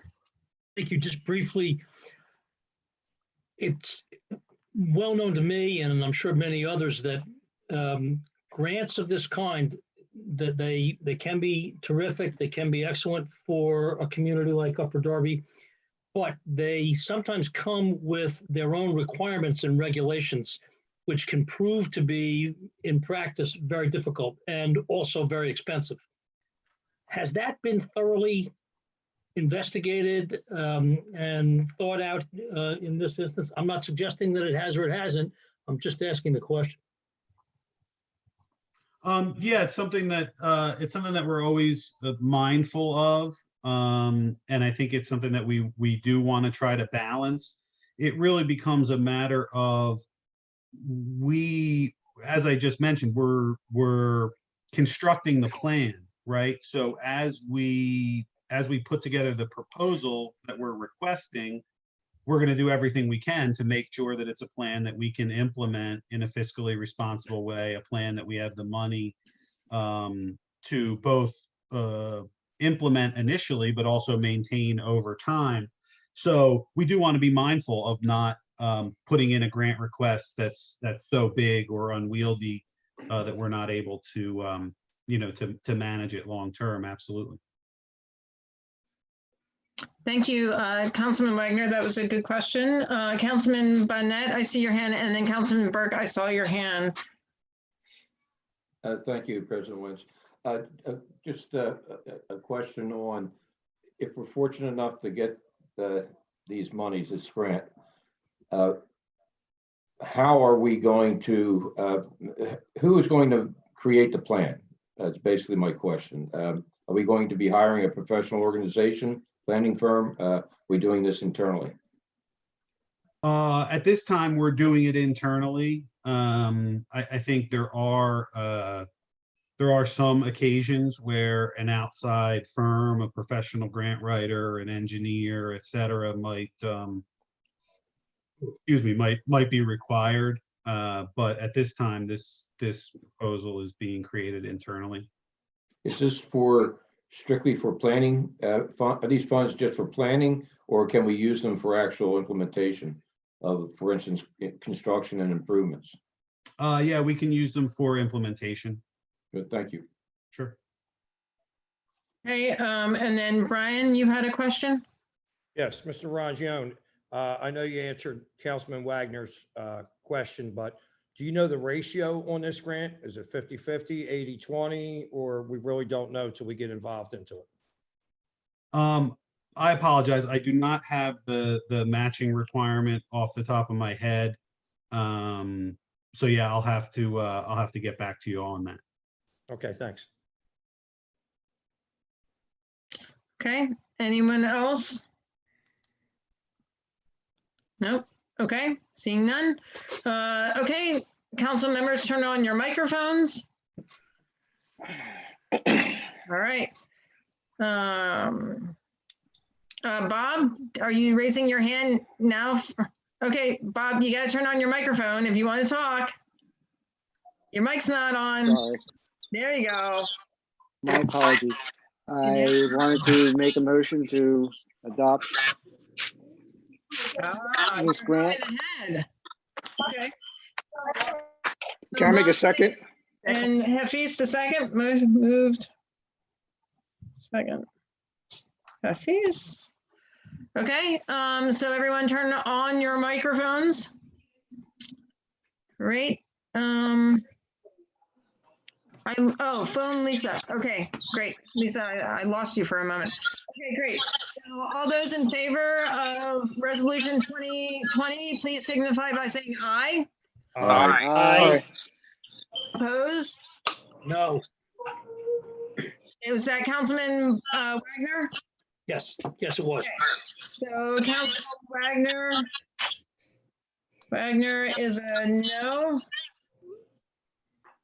And then everyone else was a yes. And any abstains? No, okay. Everyone else? Okay, so 2020 has passed. 10 yes and 1 no. Okay, great. So now we are on to, am I the echo? Moving on to Law and Government and Rules and Procedures Committee. Councilwoman Billups is the chairwoman, and the members are Danielle Blackwell and Councilman Matt Silva. So at this point in time, we've been recommended by our solicitor on multiple occasions that we should, I'd like to get a motion to table ordinance number 3076. I'd like to make that motion, Council President. Right? And Councilwoman Billups seconded. So Matt. Blackwell seconded. Well, you both kind of did it at the same time. Okay, so we'll give it to Matt moved and Danielle second. Blackwell second to table. Okay, are there any questions and concerns on tabling ordinance number 3076? Councilman Von Ness? Go ahead. Thank you, President Wentz. I certainly don't take issue with its being tabled, but I do have some comments to make. The statement has been made both in our executive session and since then in our council meeting that Upper Darby Township Council in August of 2019 basically eliminated the residency requirement.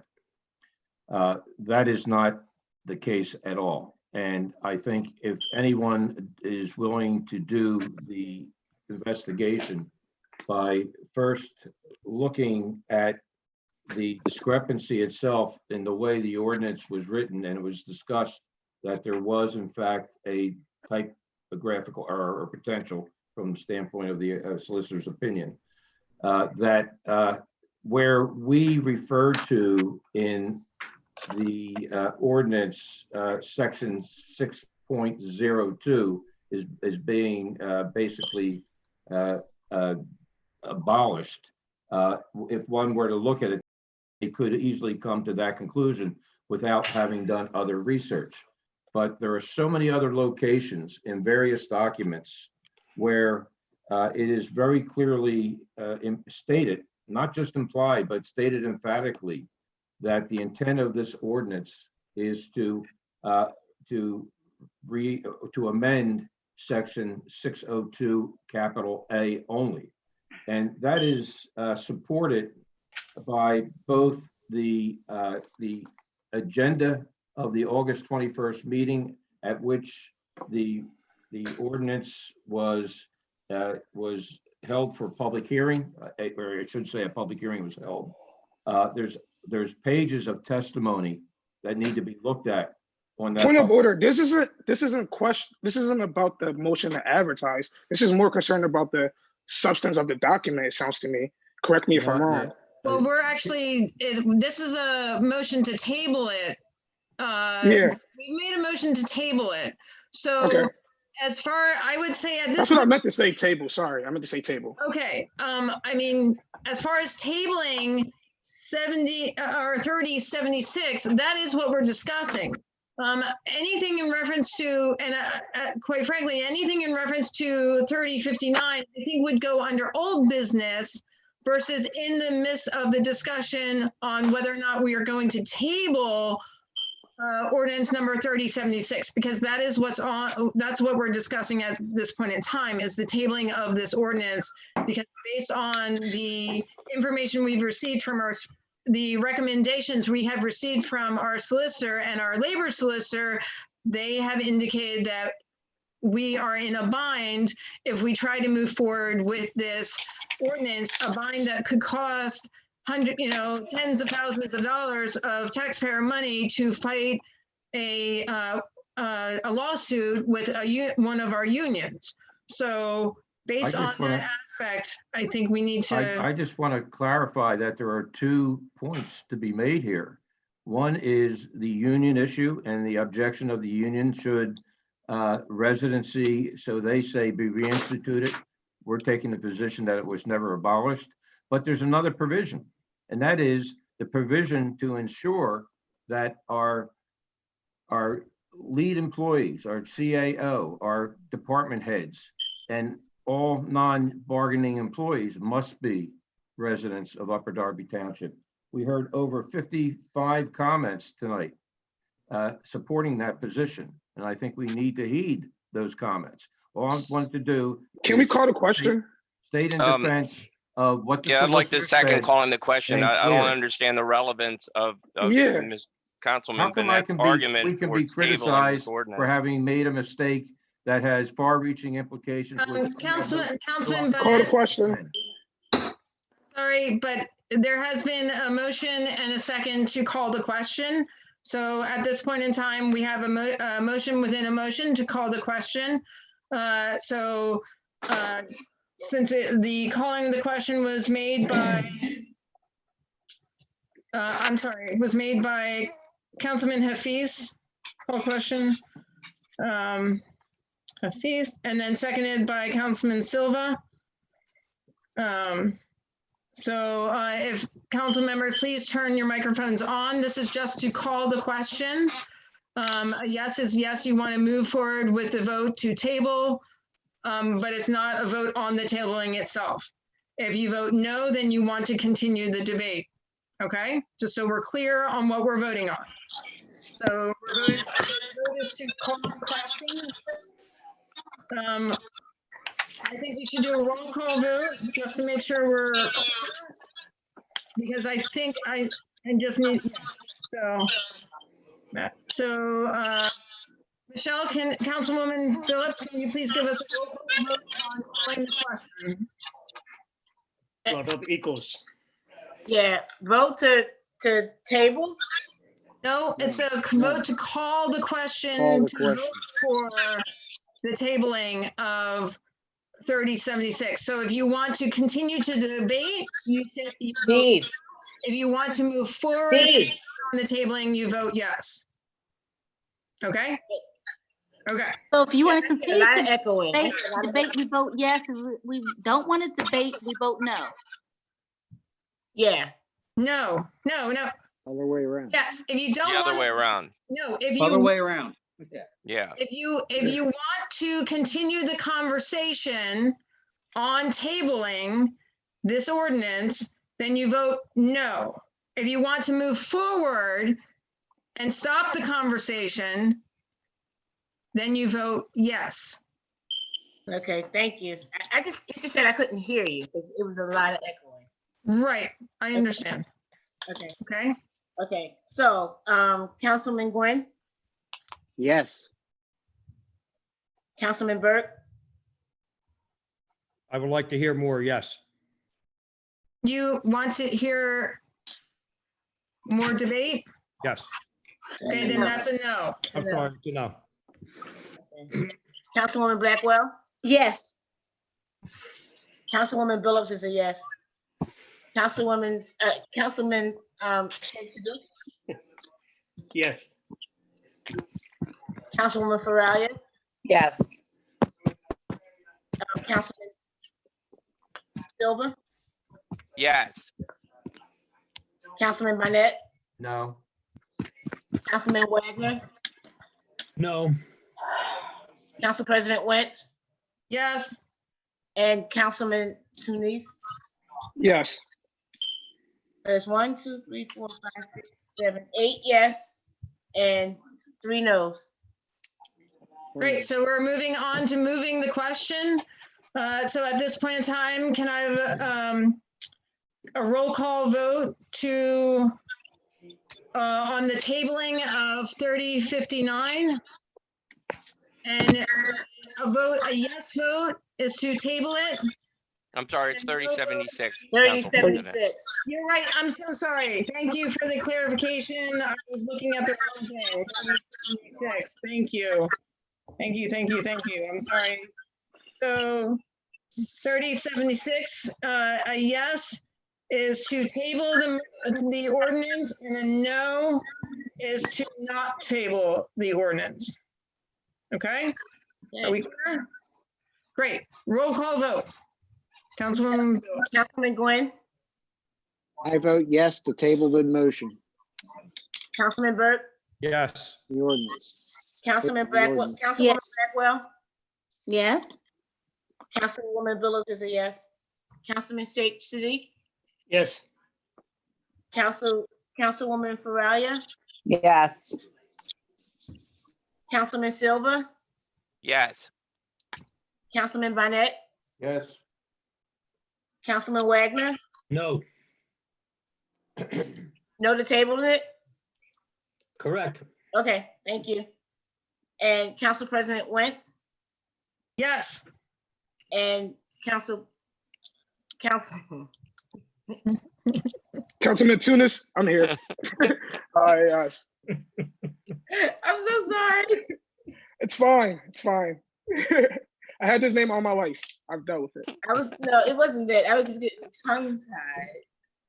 So that is, I'm sorry, I Yeah. apologize. 1, 2, 3, 4, 5, 6, 7, 8. 10 to 1. 10 to 1. 10 yes and 1 no. Okay, so ordinance number 3076 has been tabled. Dun, dun, dun. Okay, great. All right, so moving on. Solicitor Kilkenny, can we get an introduction of ordinance number 3077?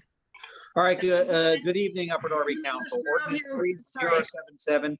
Wait, council members, turn off your mics since we're having a lot of muting or echo issues. Sorry. Go ahead, Solicitor Kilkenny, go for it.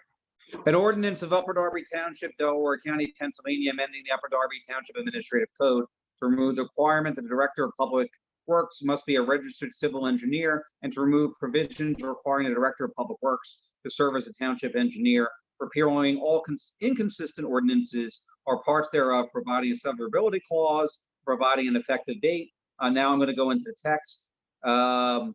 Therefore, Upper Darby Township hereby ordains Section 5.24 of the Upper Darby Administrative Code is amended as follows. The Department of Public Works shall be headed by a director who shall be responsible to the mayor and chief administrative officer for the performance of the function of the department. Section 5.25A of the Upper Darby Administrative Code is amended as follows. At the direction of the mayor or chief administrative office, provide for engineering services for the township. 3, all ordinances or parts thereof inconsistent are hereby repealed. This ordinance is severable, and the effective date is in accordance with the charter. This is just merely a motion to advertise. Thank you.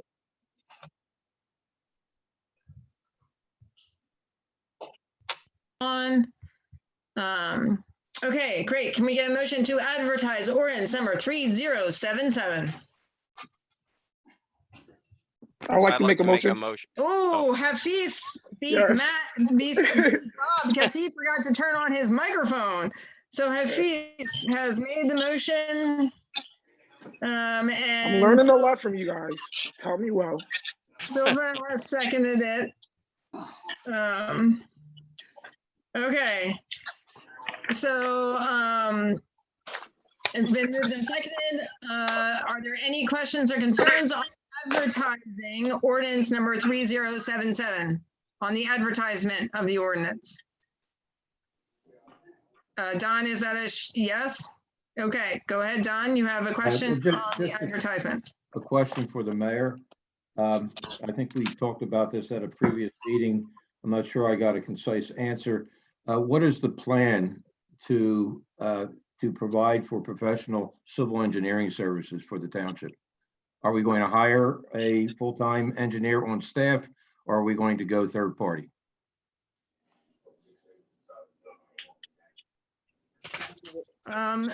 Point of order, Council President. Yeah. How does this relate to the advertising of an ordinance 3077?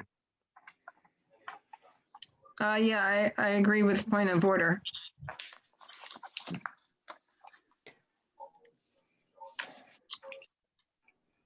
Okay. So, yes, I agree. We're supposed to be sticking to the advertisement of the ordinance. Don't believe your question applies to that. So therefore, we are gonna, anyone that has any questions whatsoever on the advertisement of ordinance number 3077? Okay. Councilman Wagner, do you have a question on the advertisement of ordinance number 3077? Yes. Why in the world would we want to advertise an ordinance about which we're not satisfied that there is a plan to support it? Well, we discussed it at length at our previous committee meeting. And therefore, this is the time to advertise it, and then it gets put out to the public, and then there will be a public hearing, and then we'll vote on it at the next council meeting. And that discussion left a number of us on council dissatisfied that there was any plan at all. Well, and I find this very ironic because it's like role reversal of that aspect of the equation. So Consistency is the hobgoblin of little minds. It's the Hilarious. double-bladed sword is so weird right Point of now. order, decorum. I'm not sure Councilman, how please. council insulting the council president is appropriate. I don't feel like I'd like to call the question. Okay, call the question. Is there a second to call the question? Second. Okay, call the question, Silva. And then Phillips has seconded. Phillips. Okay, then can we get a roll call vote to call the question? Calling the question is to move forward to the advertising, would be a yes vote. And a no vote would be to continue discussing whether or not to advertise this ordinance. Okay, go ahead, Councilwoman Phillips. Councilman Gwynn, Yes. Councilman Burke. Councilman Burke, You need to, where is Councilman Burke? Right there. Oh, you see him, but I don't see him. Oh, there he is. No, you gotta turn your mic on. There you are. Sorry. Yes. Yes. Councilwoman Blackwell, Yes. Councilwoman Phillips is a yes. Councilman Siddiq, Yes, to advertise. yeah. Councilwoman Faralia, No. Councilman Silva, Yes. Councilman Barnett, No. Councilman Wagner, No. Council President Wentz, Yes. and Councilman Tunis. Yes. Okay, so just to verify, we are voting on calling the question. So next up we have is the actual vote on advertising. Advertise. So a yes vote is to advertise ordinance number 3077, and a no vote is to not advertise ordinance number 3077. Roll call vote. Okey-doke. Councilman Gwen, Yes. Councilman Burke, Councilman Burke, you need to turn your mic on. There you go. No. Councilwoman Blackwell, Yes, advertise. Councilwoman Phillips is a yes. Councilman Siddiq, Yes. Councilwoman Faralia, No. Councilman Silva, Yes. Councilman Barnett, No. Councilman Wagner, No. Council President Wentz, Yes. and Councilman Tunis. Yes. Okay. Kevin, 7 yes, 4 no. yes. Okay, great. So motion to advertise has passed.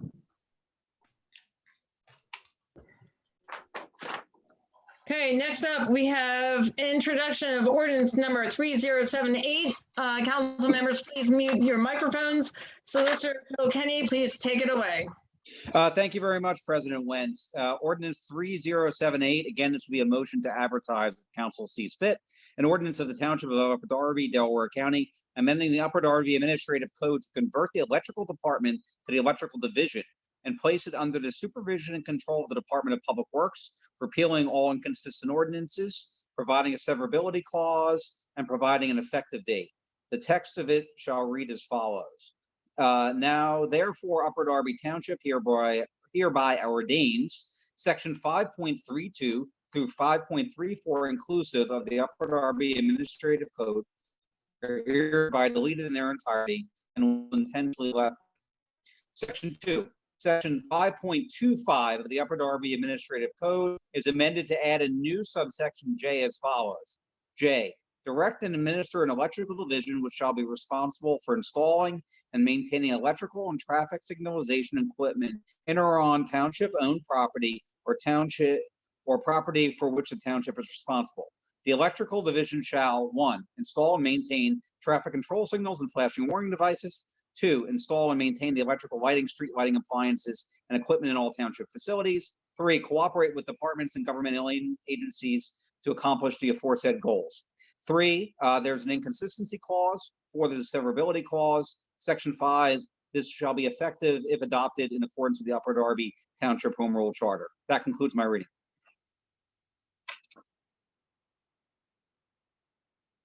Great, thank you for the reading. So we have a motion to advertise ordinance number 3078. Can I get a motion? You need, Bob, go for it. Like to make a motion that we advertise this ordinance. Great. Second, And was that Michelle? yes. And Michelle? Great. Any questions and concerns on advertising this ordinance number 3078? Advertising questions or concerns? Okay, seeing none. Please turn your microphones on. Can we have a roll call vote for advertising 3070, ordinance 3078?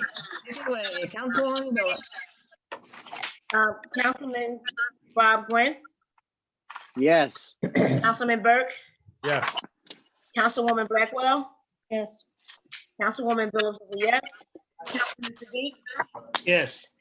Councilwoman Faralia, No.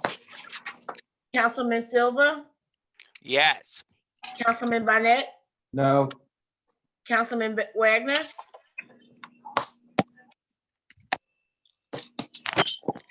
Councilman Wagner, you need to turn your mic on to vote on advertising this ordinance. I'm sorry, I didn't realize it was muted. My vote is no. Okay, thank you. Council President Wentz yes. and Councilman Toomey. Yes. Okay,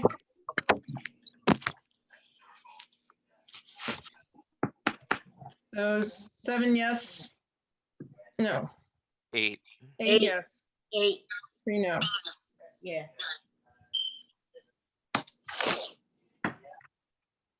Great, great. So it passes. Okay, solicitor, do you have anything for us? Solicitors, plural.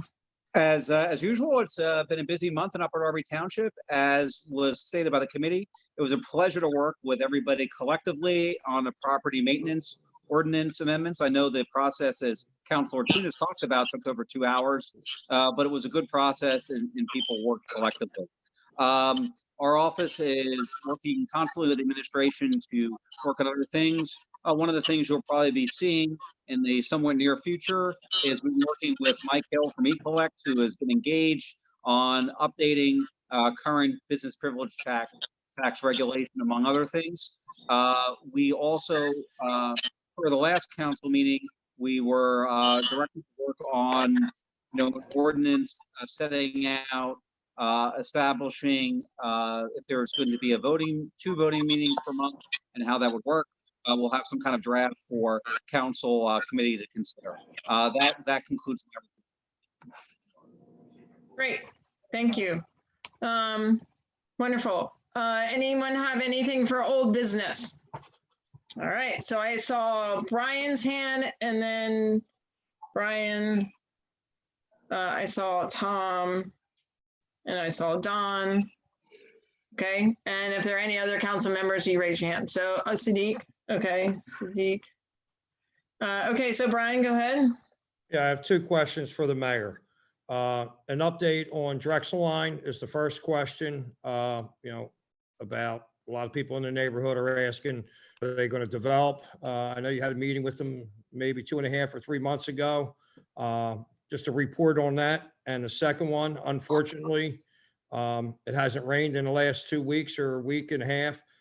Turner and Marvine. I know we have to wait to see if it rains, but are we on the rescheduling for to regrade that problem that we had over in December and January? Thank you. Okay, Mayor or Vince? I'll start. The Drexel Line developer did submit a land development plan to the township, who then submitted it to the county planning department.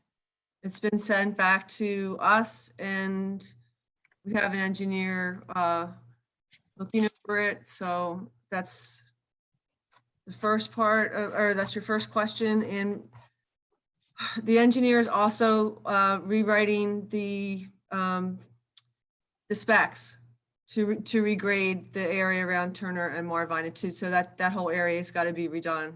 And it's on track to be done this year. That's great. I'm sure the residents will be happy to hear that. Thank you. Great. Councilman Wagner?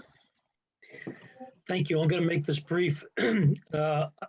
We've talked a lot about the residence requirement tonight, and in particular, whether or not the rules were changed on this last summer. There's a lot of strong feeling about that. I don't think they were. Don Barnett doesn't think they were. Our solicitor thinks that they were in fact changed, and so on. I'm not going to rehash all of that now, but I will say this: that the will of the people of Upper Darby rang through loud and clear tonight, and I'm going to ask the mayor and her senior administration members to take careful note of that and really guide their actions accordingly by it. It is clear without question that the people of Upper Darby want that residence requirement. If it was removed from the law accidentally last year. We should fix that. We have a duty as a council and change it to what was intended all along. If it wasn't changed, then we shouldn't change it. Obviously, the mayor and the CAO and the solicitor all thought that was still the rule in January, because there was significant discussion about the fact that the gentleman hired as our chief administrative officer, Mr. Rangione, was not a resident. And we were all told without question that he would move into the township within 6 months. Whether or not he's required to by a rule, in my mind, is irrelevant at this point. The promise was made and the vote was taken to approve his appointment based on that promise. But in any event, it's very clear that's what the people of this township want, and we should follow that carefully, do whatever we have to do to see the rule. Let's remember one other thing too. The optics, how this appears to the public, very important. We already have a school district superintendent who does not live in Upper Darby Township. If we have a chief administrative officer as well, that means that the two highest paid people in the entire township, one working for the township itself, the other working for the school district, would both be residents of someplace else. I'm not accusing anybody of wrongdoing. I'm simply pointing out that this is a situation that's intolerable and would create tremendous public upset. So one way or another, whatever that way is, we need to fix this situation. I just want to say a couple things. Thank you, Councilman Wagner, for your comments. I take everything, council people and also our residents and their concerns into consideration. I want to say, first of all, that Vince Rangione has done a tremendous job as our CAO. And I think that's unquestionable. I completely trust him. We work well together. Whether or not the resident requirement, I am unwilling to have township dollars spent on any sort of lawsuit that has to do with this. We're trying to clarify what may have been intentional or accidental that was done in August of 2019. And also, the CAO is not the highest paid employee of the township, just to be clear.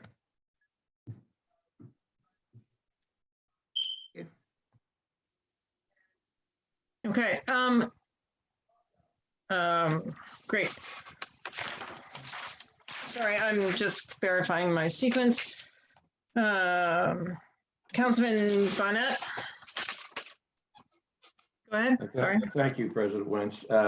Members of council, I move to correct the typographical error in ordinance 3059 to reflect that the ordinance only affects section 602A as originally intended of the Township Administrative Code, and further that it does not eliminate the residency provision of section 602E of the Township Administrative Code, albeit that should the bargaining unit of any of the unions of Upper Darby Township take issue with this, I too am not in favor of investing a lot of money to defend that.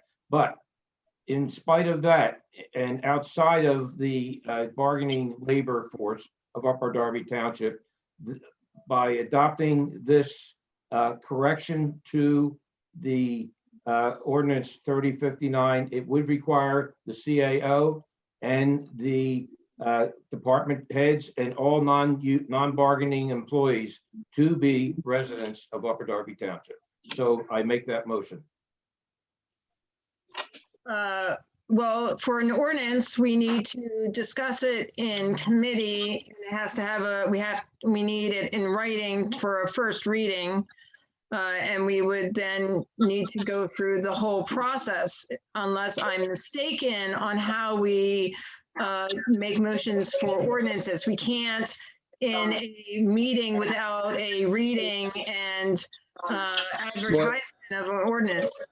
I'm moving for an action to correct he's moving an if ordinance. it requires, I don't think we can due move an process ordinance. as per an ordinance, let's follow that. Council President, I would to- just make a to- motion to table, if that's what council wants to do, or if there's a second on that. My second. Okay. Can I get some clarification on what is the proper way to move an ordinance? Because our track record is, it goes to the committee meeting, we discuss it in the committee meeting, and then we go to a public meeting where there is a first reading, and then we make a motion to advertise it, and then we advertise it, and then it comes to another council meeting where there's a public hearing on that ordinance, and then council discussion, and then an actual voting on that ordinance. Am I incorrect on the proper course of action to move a ordinance in our township? Solicitor Kilkenny? No, no, you're not. Okay. Council President, if I may, perhaps could Law and Government review Mr. Bennett's request, Councilman Bennett's request, and then we'll look at it and we'll bring it through Law and Government and see what happens. Yes, the question is, though, Councilman Burnett has just made a motion. Councilman Silva has Faralia has seconded it.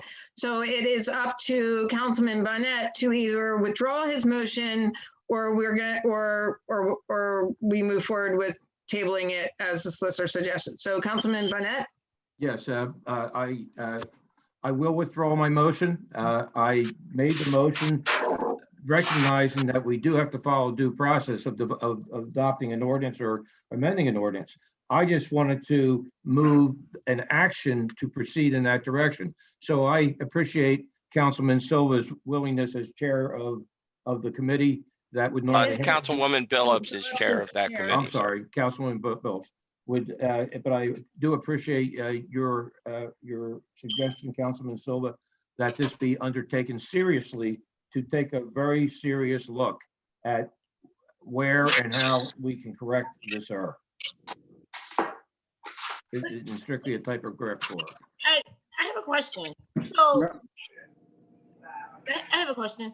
Go ahead, Councilman. I just want to, I don't know if it's a question or maybe so much as a statement. I just want to make sure that I'm understanding Solicitor Kilkenny, that when the other gentleman was here earlier, and he said that even if it was a typographical earlier, I got the word that you used for the legal term for it, that it still probably wouldn't stand up in a court of law. And even though I know it said that it may not represent everyone, it wasn't for the collective bargaining people. It excluded them, and it didn't exclude department heads and administration. Councilor Billups, myself and Labor Council, when we review this, and I understand Councilor Bonnet and some of the council members' concerns that maybe this wasn't their intention of removing the residency requirement back in August of 2019. But they did by law, and it was voted on, it was advertised, and considered by council for over a month during that period of time. And that's not going to prevent our bargaining units from filing a complaint with the PLRB. That's all I was saying and Labor Council was saying. Okay, so Law and Government can meet and go back and revisit the 3059 ordinance. Yes. Sure. That's my question. Yes. Okay. So I see you, Tom. So another question is, so what are we looking at? Are we looking to say, okay, this is a typo, or maybe you don't have to answer that question because I'm not sure. Well, okay, so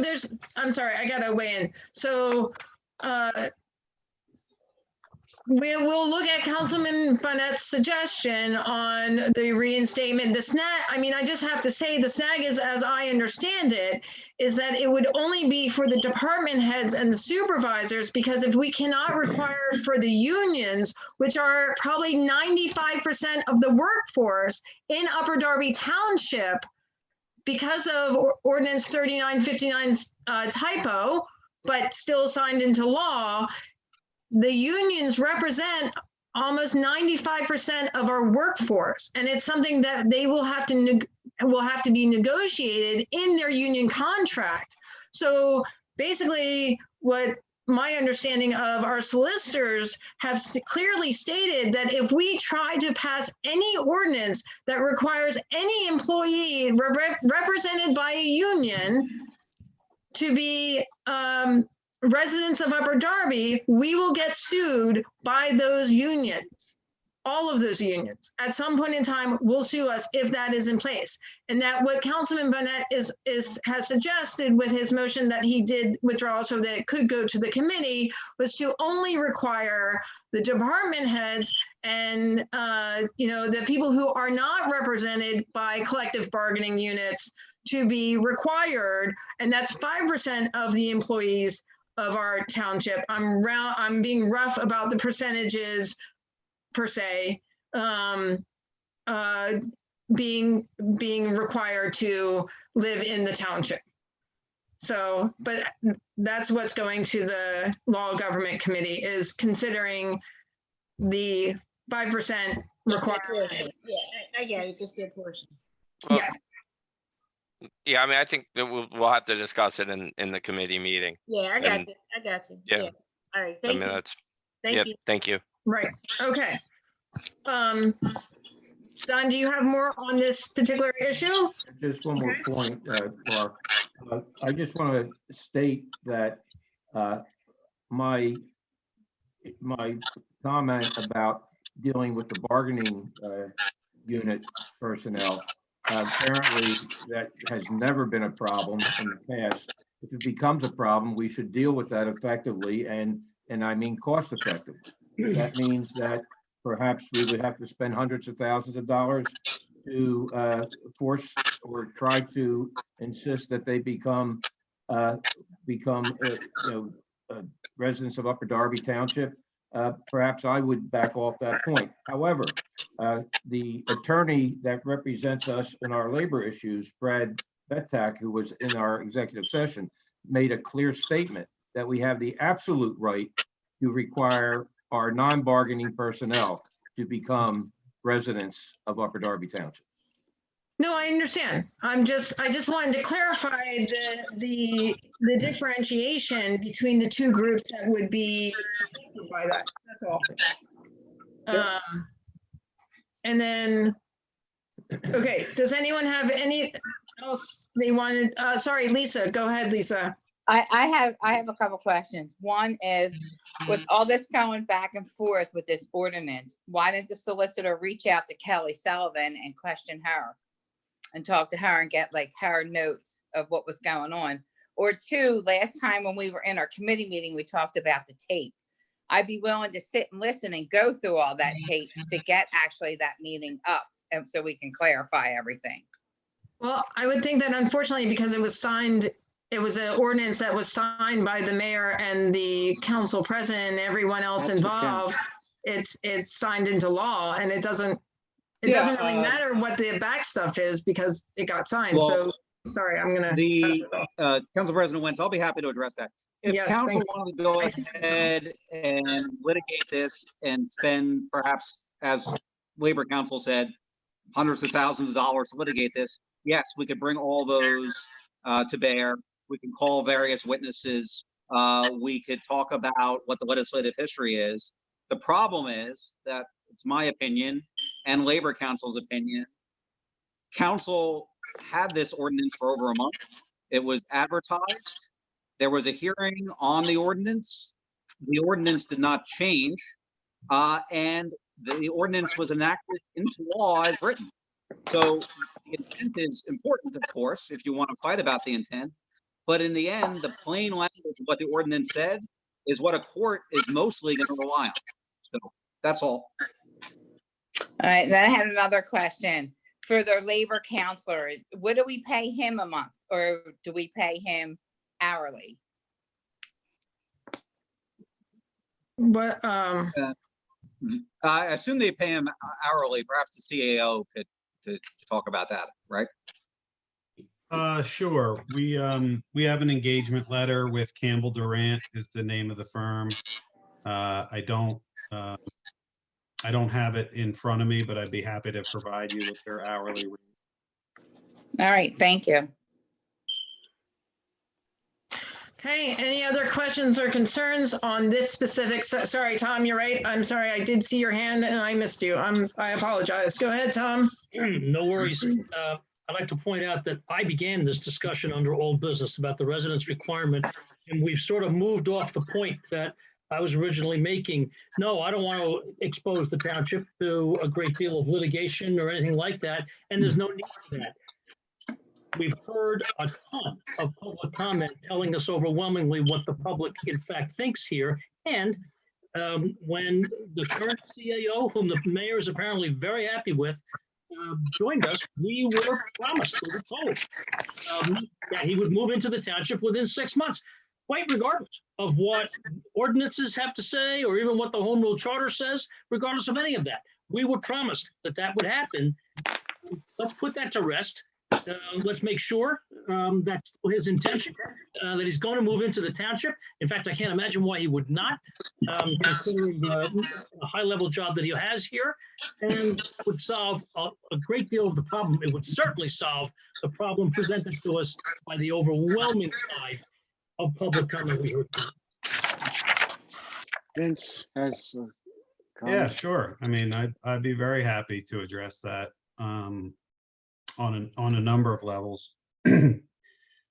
Upper Darby Township is a municipality of approximately 84,000 residents. So the idea that 50 or so emails represents overwhelming public opinion is a tragic misunderstanding of math and a tragic misunderstanding of the community. So that's number one. Number two, at the time of the inauguration and my acceptance of the position, I understood that there was a residency requirement, and I agreed that I would comply with the ordinance and the requirement as it existed. And my position is completely unchanged in that regard. So let's put that to rest. The mayor also made clear that a number of people and a number of members of council have knowingly put forward the false assertion that the CAO is the highest paid member of the township staff.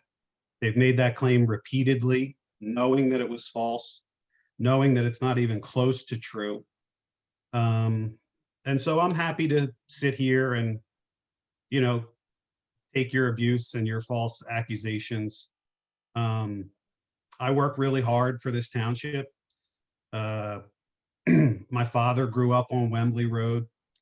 I've lived on Blanchard Road. I've lived on Mary Street. I've lived on Berkeley Avenue.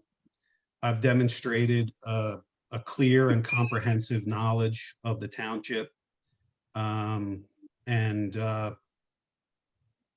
think if you ask anybody in the township, there's nobody out there who's working harder than me. So all those things are true and accurate and correct. And I stand behind them 100%. And I don't believe that some of the people who are making these criticisms could stand behind their comments in that fashion. And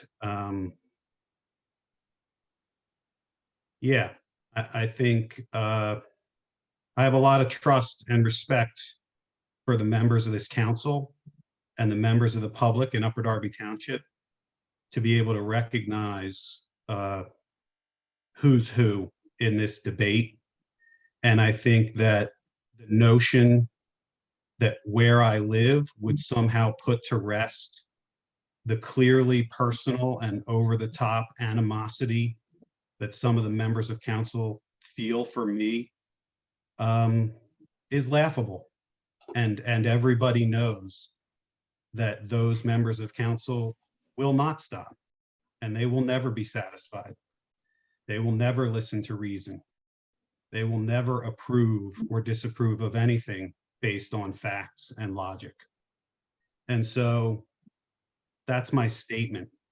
And I'm a person who will stand behind that statement.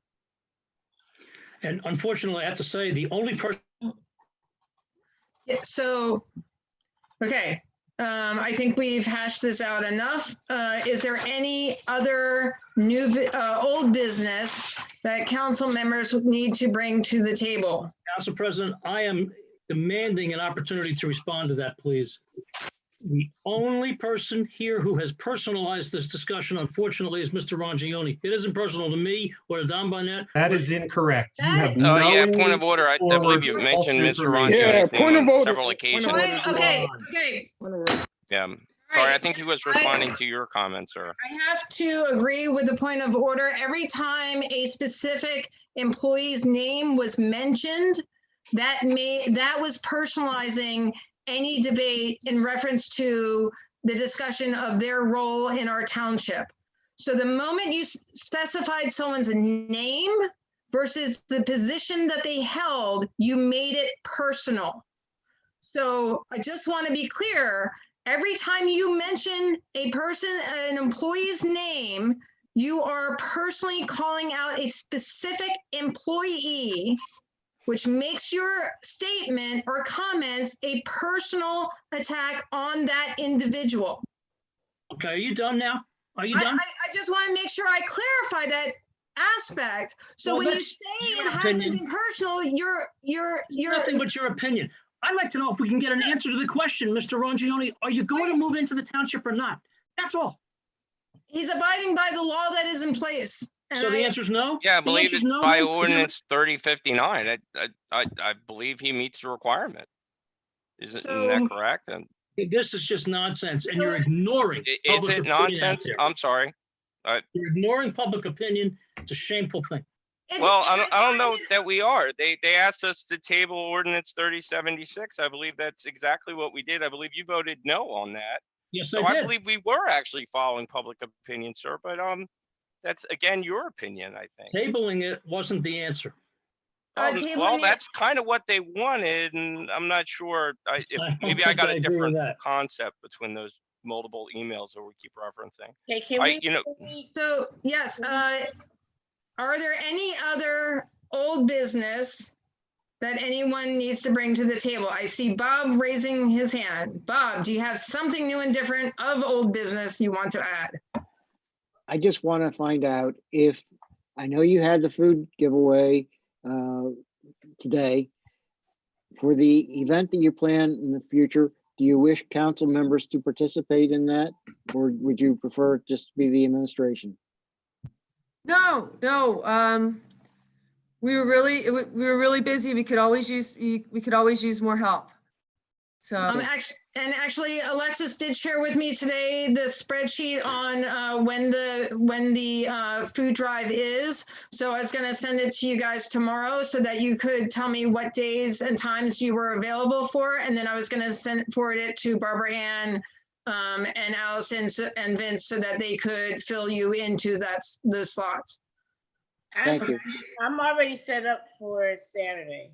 Yes, I know somehow certain council members slid in before the rest of us knew we could slide in. So I'm going to give everyone an opportunity to volunteer because I know a lot of council members had made references to wanting to help out in that regard. Okay. Councilman Burke, you seem to be raising your hand.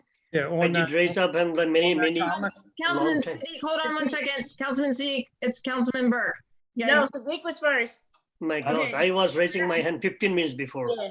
Okay, well, I'm sorry, I didn't see a comment on the chat and I You didn't. write down my name in your book. I saw that you're writing my name.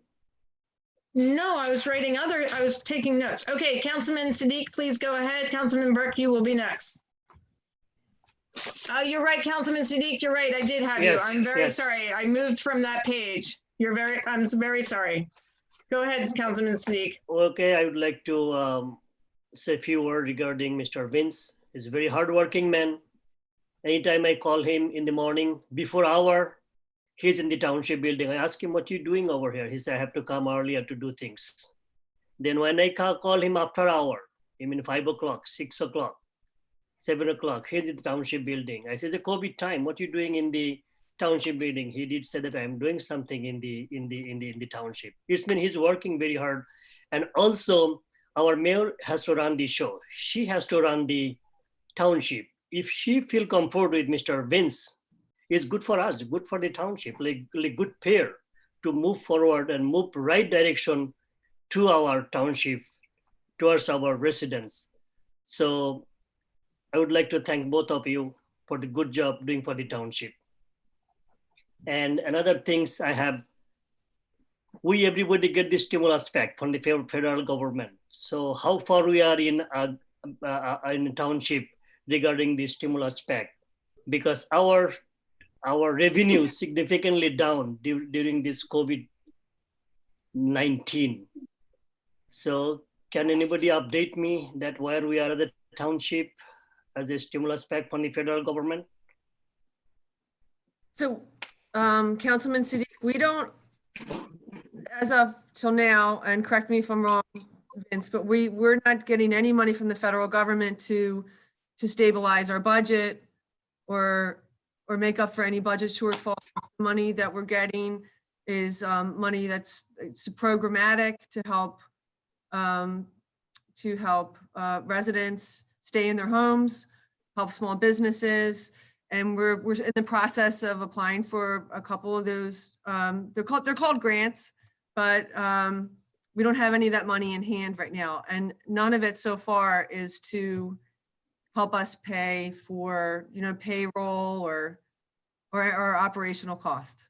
No, yes, exactly. I'm talking about our township cost, not for the resident. Resident, we already get the money. So township, we should have some money because we don't have any income in our township. How you run the building, how you run the employees and payroll and all these things. So can we apply, can you, our COA apply for the grant or stuff like that? I know you guys are doing, but I would like to get some update. Yeah, so we have been working with the county and the state, especially to try to access funds directly. We had a call with our state senator, Senator Carney, about the Senate relief package in Harrisburg, and we made the case asking for direct funds to Upper Darby Township that would not actually go through the county.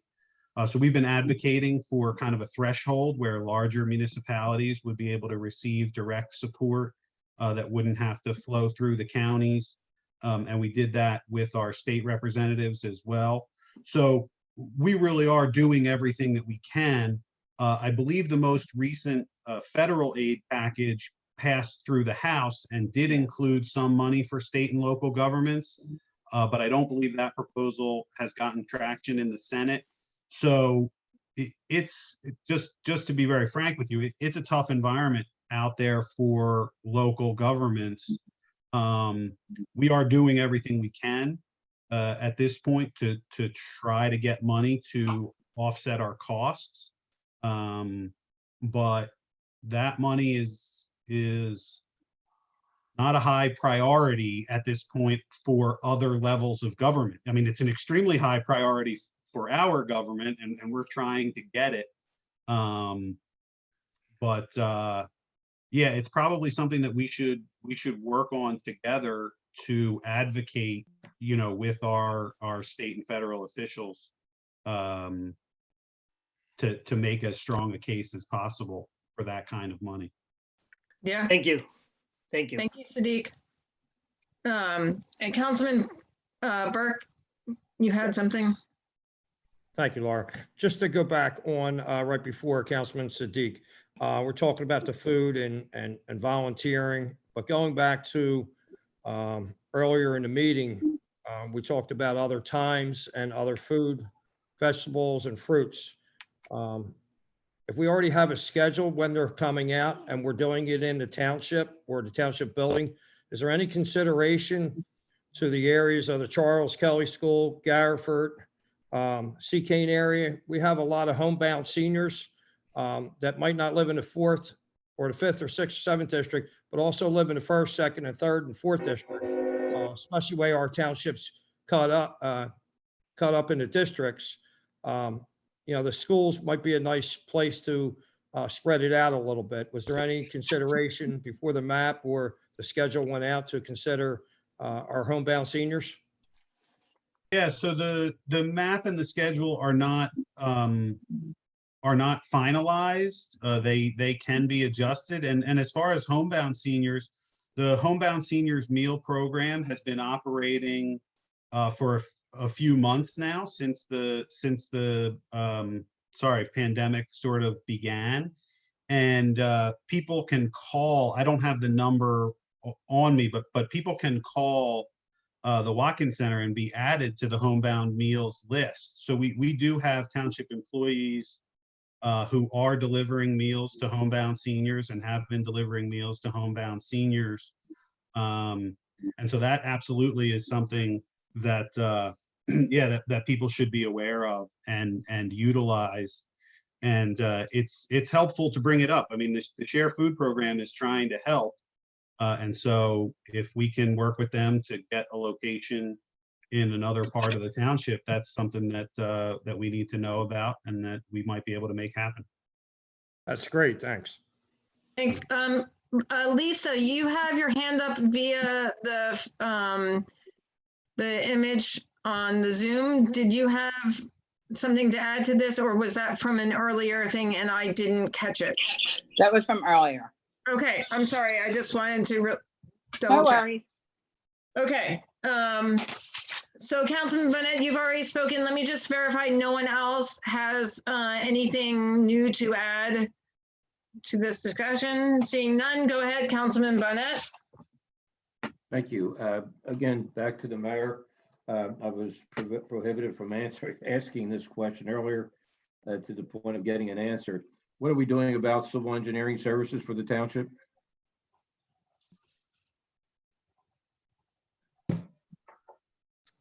We have interviewed a couple of civil engineers, one of whom lives in the township. We were not able to afford what that civil engineer wanted. Also in the OPEIU, it's already stipulated that the assistant to the public works director needs to be a civil engineer. So we're working on it. Things are not moving as quickly as we would like the last couple months, but we're very aware that it would be great to have an engineer in the building. What are we doing in the absence of that, though, in the meantime? Well, we hire engineers as needed, and we're working with some of the engineers that the previous administration had hired, like for the St. Eugene's, the subdivision there project. People that were working on Delaware County Community College project and that kind of thing. So we who are those? Are they independent firms then, right? Third parties. Third party. Yeah. Okay. Who are they? I'm not sure. I'm sorry to interrupt. Yeah. I'm not sure I really understand the nature of the question or the problem here. Like Mike Galante has produced review letters for us. He's participated in meetings and conversations that Councilman Bonnet was present at. There's not a lot of mystery here. We've continued to use traffic planning and design. We've continued to use Catania Engineering. We still have Remington and Vernick on a project. We have McCormick Taylor on a project. Councilman Bonnet knows well that we've used Mike Galante on projects. I mean, I really fail to understand. I don't know that, but I appreciate knowing it. You absolutely do know it. You have been present at the meetings. You have received copies of the review letters. And the idea that you would sit here and say that you don't know it. I have not received a copy of a review letter, but I requested one. Untrue. And it's really, it's too much. Like, you don't understand. People are working really hard for this township, and you're just taking their time for granted and abusing their effort. It's not Yeah, I Get have on to with something more than this nonsense. It's All right, outrageous. all that right, he's all even right, allowed to stop, speak to a member Can I- of the can I council finish in my that comment? manner. Point of order, point of order. Tom, listen to Don. Point of order. stop. Okay. So question has been asked, question has been answered. No, it hasn't. It Look, has been answered as far It's as been- a all variety of a sudden, it's an adversary. I had a simple question. I got the answer for the most part. I was satisfied that up until the point that there was sarcasm interjected. Okay. So, but it has been asked and has been answered. Mike Galante was part of the Aronimic discussion, and he I have also, not seen his report. and he was part of our council meeting, and he weighed in on the sewer lateral ordinance as well. So we do know who he is because we were at a meeting with him. But Council President, I've been told that I have a right. I made the request. I have been told that it's now a right to know, and I've been Okay. told that the township needs an additional 30 days to answer that. Right, so they will send you that in that duration of time, but you physically have been at a meeting with Mike Galante, as all of us have been. So that is true. We've all been at a meeting with him. You mean online, like this? just Online, yes, this is a Okay, meeting. all right, I'll This is accept an that. Great. actual council meeting online because that is the only way we can have a council meeting during COVID-19. Right. This is a I meeting. do accept that, yes, Okay, this is a but meeting. not physically. He was here on our screen. He was a chicklet, and he gave us information on a variety of ordinances during a council meeting. This is a council meeting. Got it. Okay? Okay. All right. So do we have any new or any other old business that we haven't already gotten to? Okay. So then we have new business. Is there any new business? Tom, are you old business or new business? New business. New business. All right. Well, in my opinion, anyway. All right. It's simply this, it's the subject of right to know requests. I know in my discussions with Councilwoman Feralia, and I know from the exchange you just had with Councilman Barnett, that on more than one occasion, information has been requested from the administration, and the administration has responded by saying, well, you have to submit a right to know request to a council person. I want to know if that's correct, that council people now can't find the answers to questions like, for example, what's so-and-so's salary, or what engineers are we working for, are we working with rather, without submitting a formal right to know request? Is that now the township's policy? I believe it's a COVID-19 policy process because of the number of workers, but Vince is going to weigh in because he knows more. Yeah, sure. I mean, it's actually not true that anybody has been told that they have to submit a right to know request. It has been said that certain requests will be treated as right to know requests as a courtesy. I mean, in the case of one particular request, certain council members have admitted that they're adversarial to the township's interest in active litigation. So it's entirely appropriate for those requests to be treated as right to know requests. In the interest of uniformity and treating all council members the same, it was decided that as a courtesy, those requests would be handled that way, so no one could make the case that we were picking and choosing. So no one has been told that they have to file a separate right to know request. But the decision has been made to handle those requests in that manner as a courtesy for uniformity's sake. And so then I think it was my mistake because I may have told Lisa that she would have to fill out a right to know request because I misunderstood your information that you gave me, Vince. So I apologize, Councilwoman Feralia, for indicating that you had to, or anyone else, that you would have to fill out a right to know request. That was my misunderstanding of what Vince was telling me. So I apologize. Okay.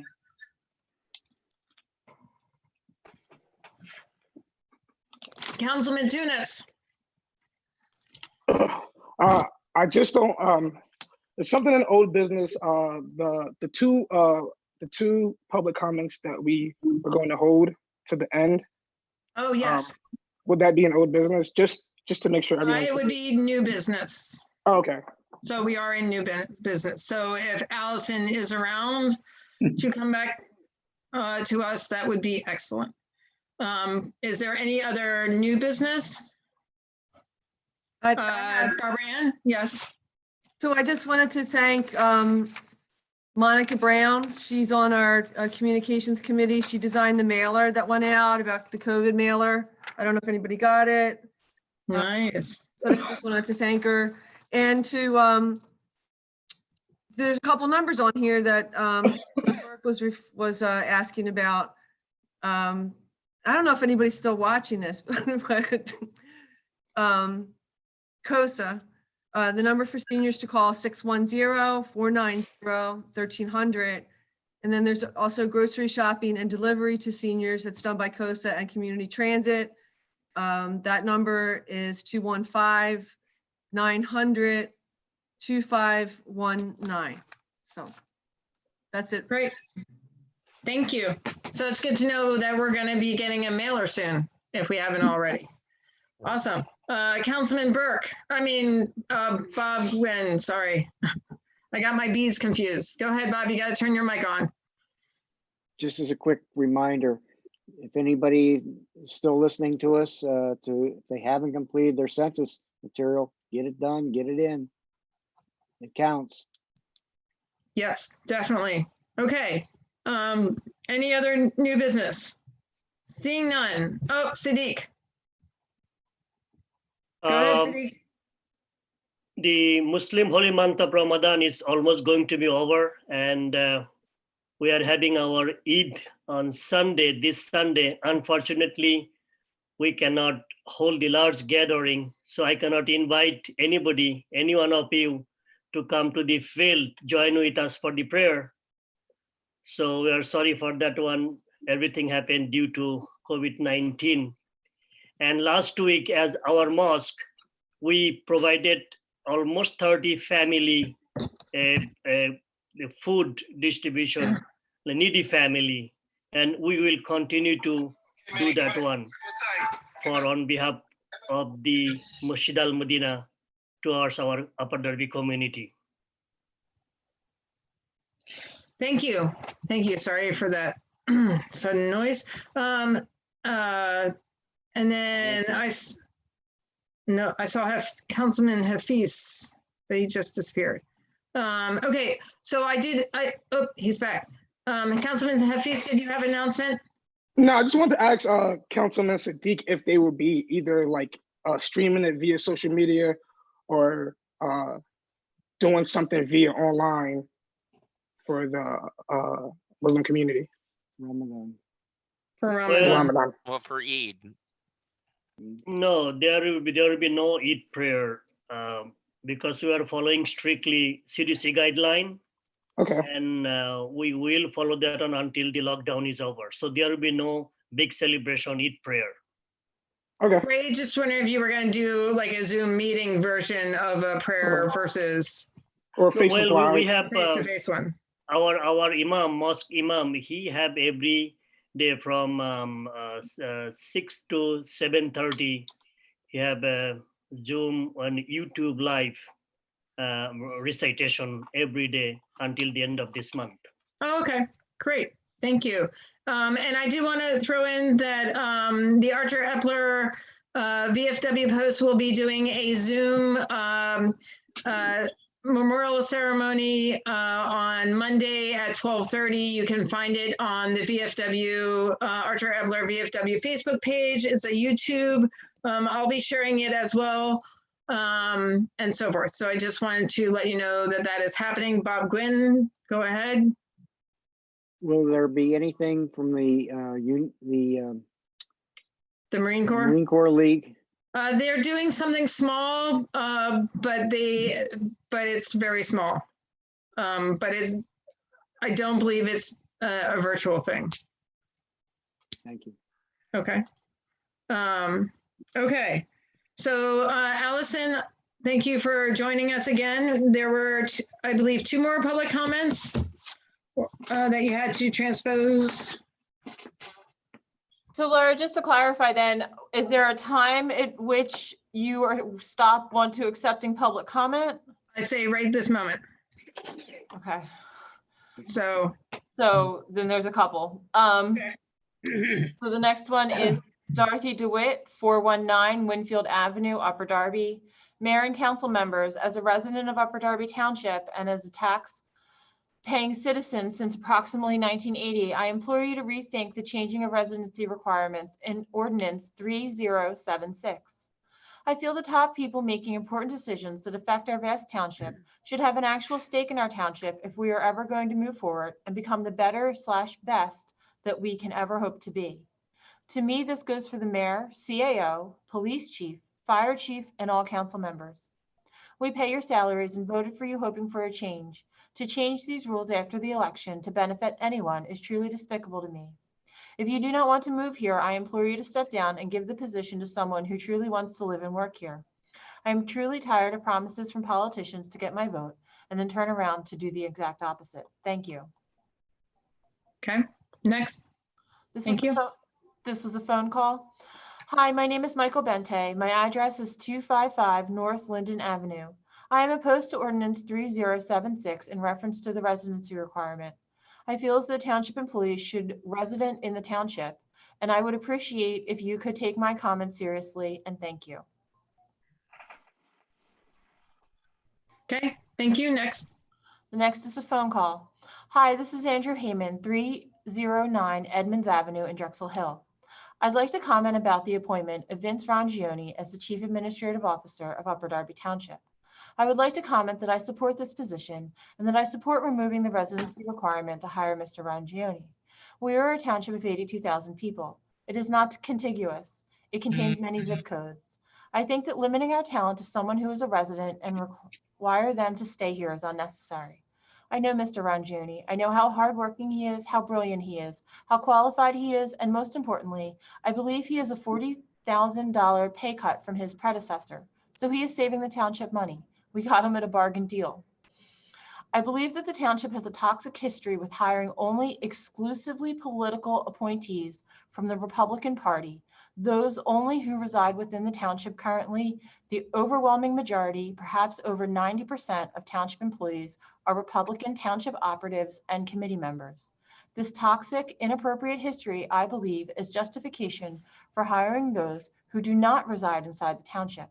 Considering again that we have exclusively limited our options to Republican Party members. Those members make up less than 1/3 of Upper Darby Township today, so that is inappropriate. Things need to change, which is why I support adjusting township rules to include hiring employees who do not reside in Upper Darby Township. This is another reason, beside his qualifications, that we should hire Mr. Rangione. Thank you very much. Thank you for your service to the community. Okay, thank you. Next one. Bonnie Hallam, 4719 Woodland Avenue, Drexel Hill. Applying for the grant to make Upper Darby Township more walkable is a great idea. I am wondering if there will be an inventory of the streets in the township as part of this grant so that we can identify the real needs for sidewalks. I know that some people can give input about sidewalks that need correcting or where there are no sidewalks at all, but it seems rather than just get input from the community, a formal inventory would be very worthwhile. Thanks, Bonnie. Thank you. So inventory of walkable streets. Okay, next. That concludes public. Okay, great. Great. I second it. Awesome. All right, great. Thank you so much, Allison. Okay, so seeing no more, sorry, Sadiq, yes? I don't know if I hear correct, Miss Allison, that the first caller, she said that we are, the council is getting salary, high salary, something like that. We council are they getting salary or we getting, what is called, what are you getting? We get a stipend of $5,000 a year. We do not get a. I think a lot of people get confused between, like, we are council members of a township. We are not full-time employees of a city. Upper Darby is not a city where like Philadelphia is a city and the council members are full-time employees. We are part-time employees, part-time elected officials with a $5,000 a year stipend. So we are not high-paid salary people. We are part-time.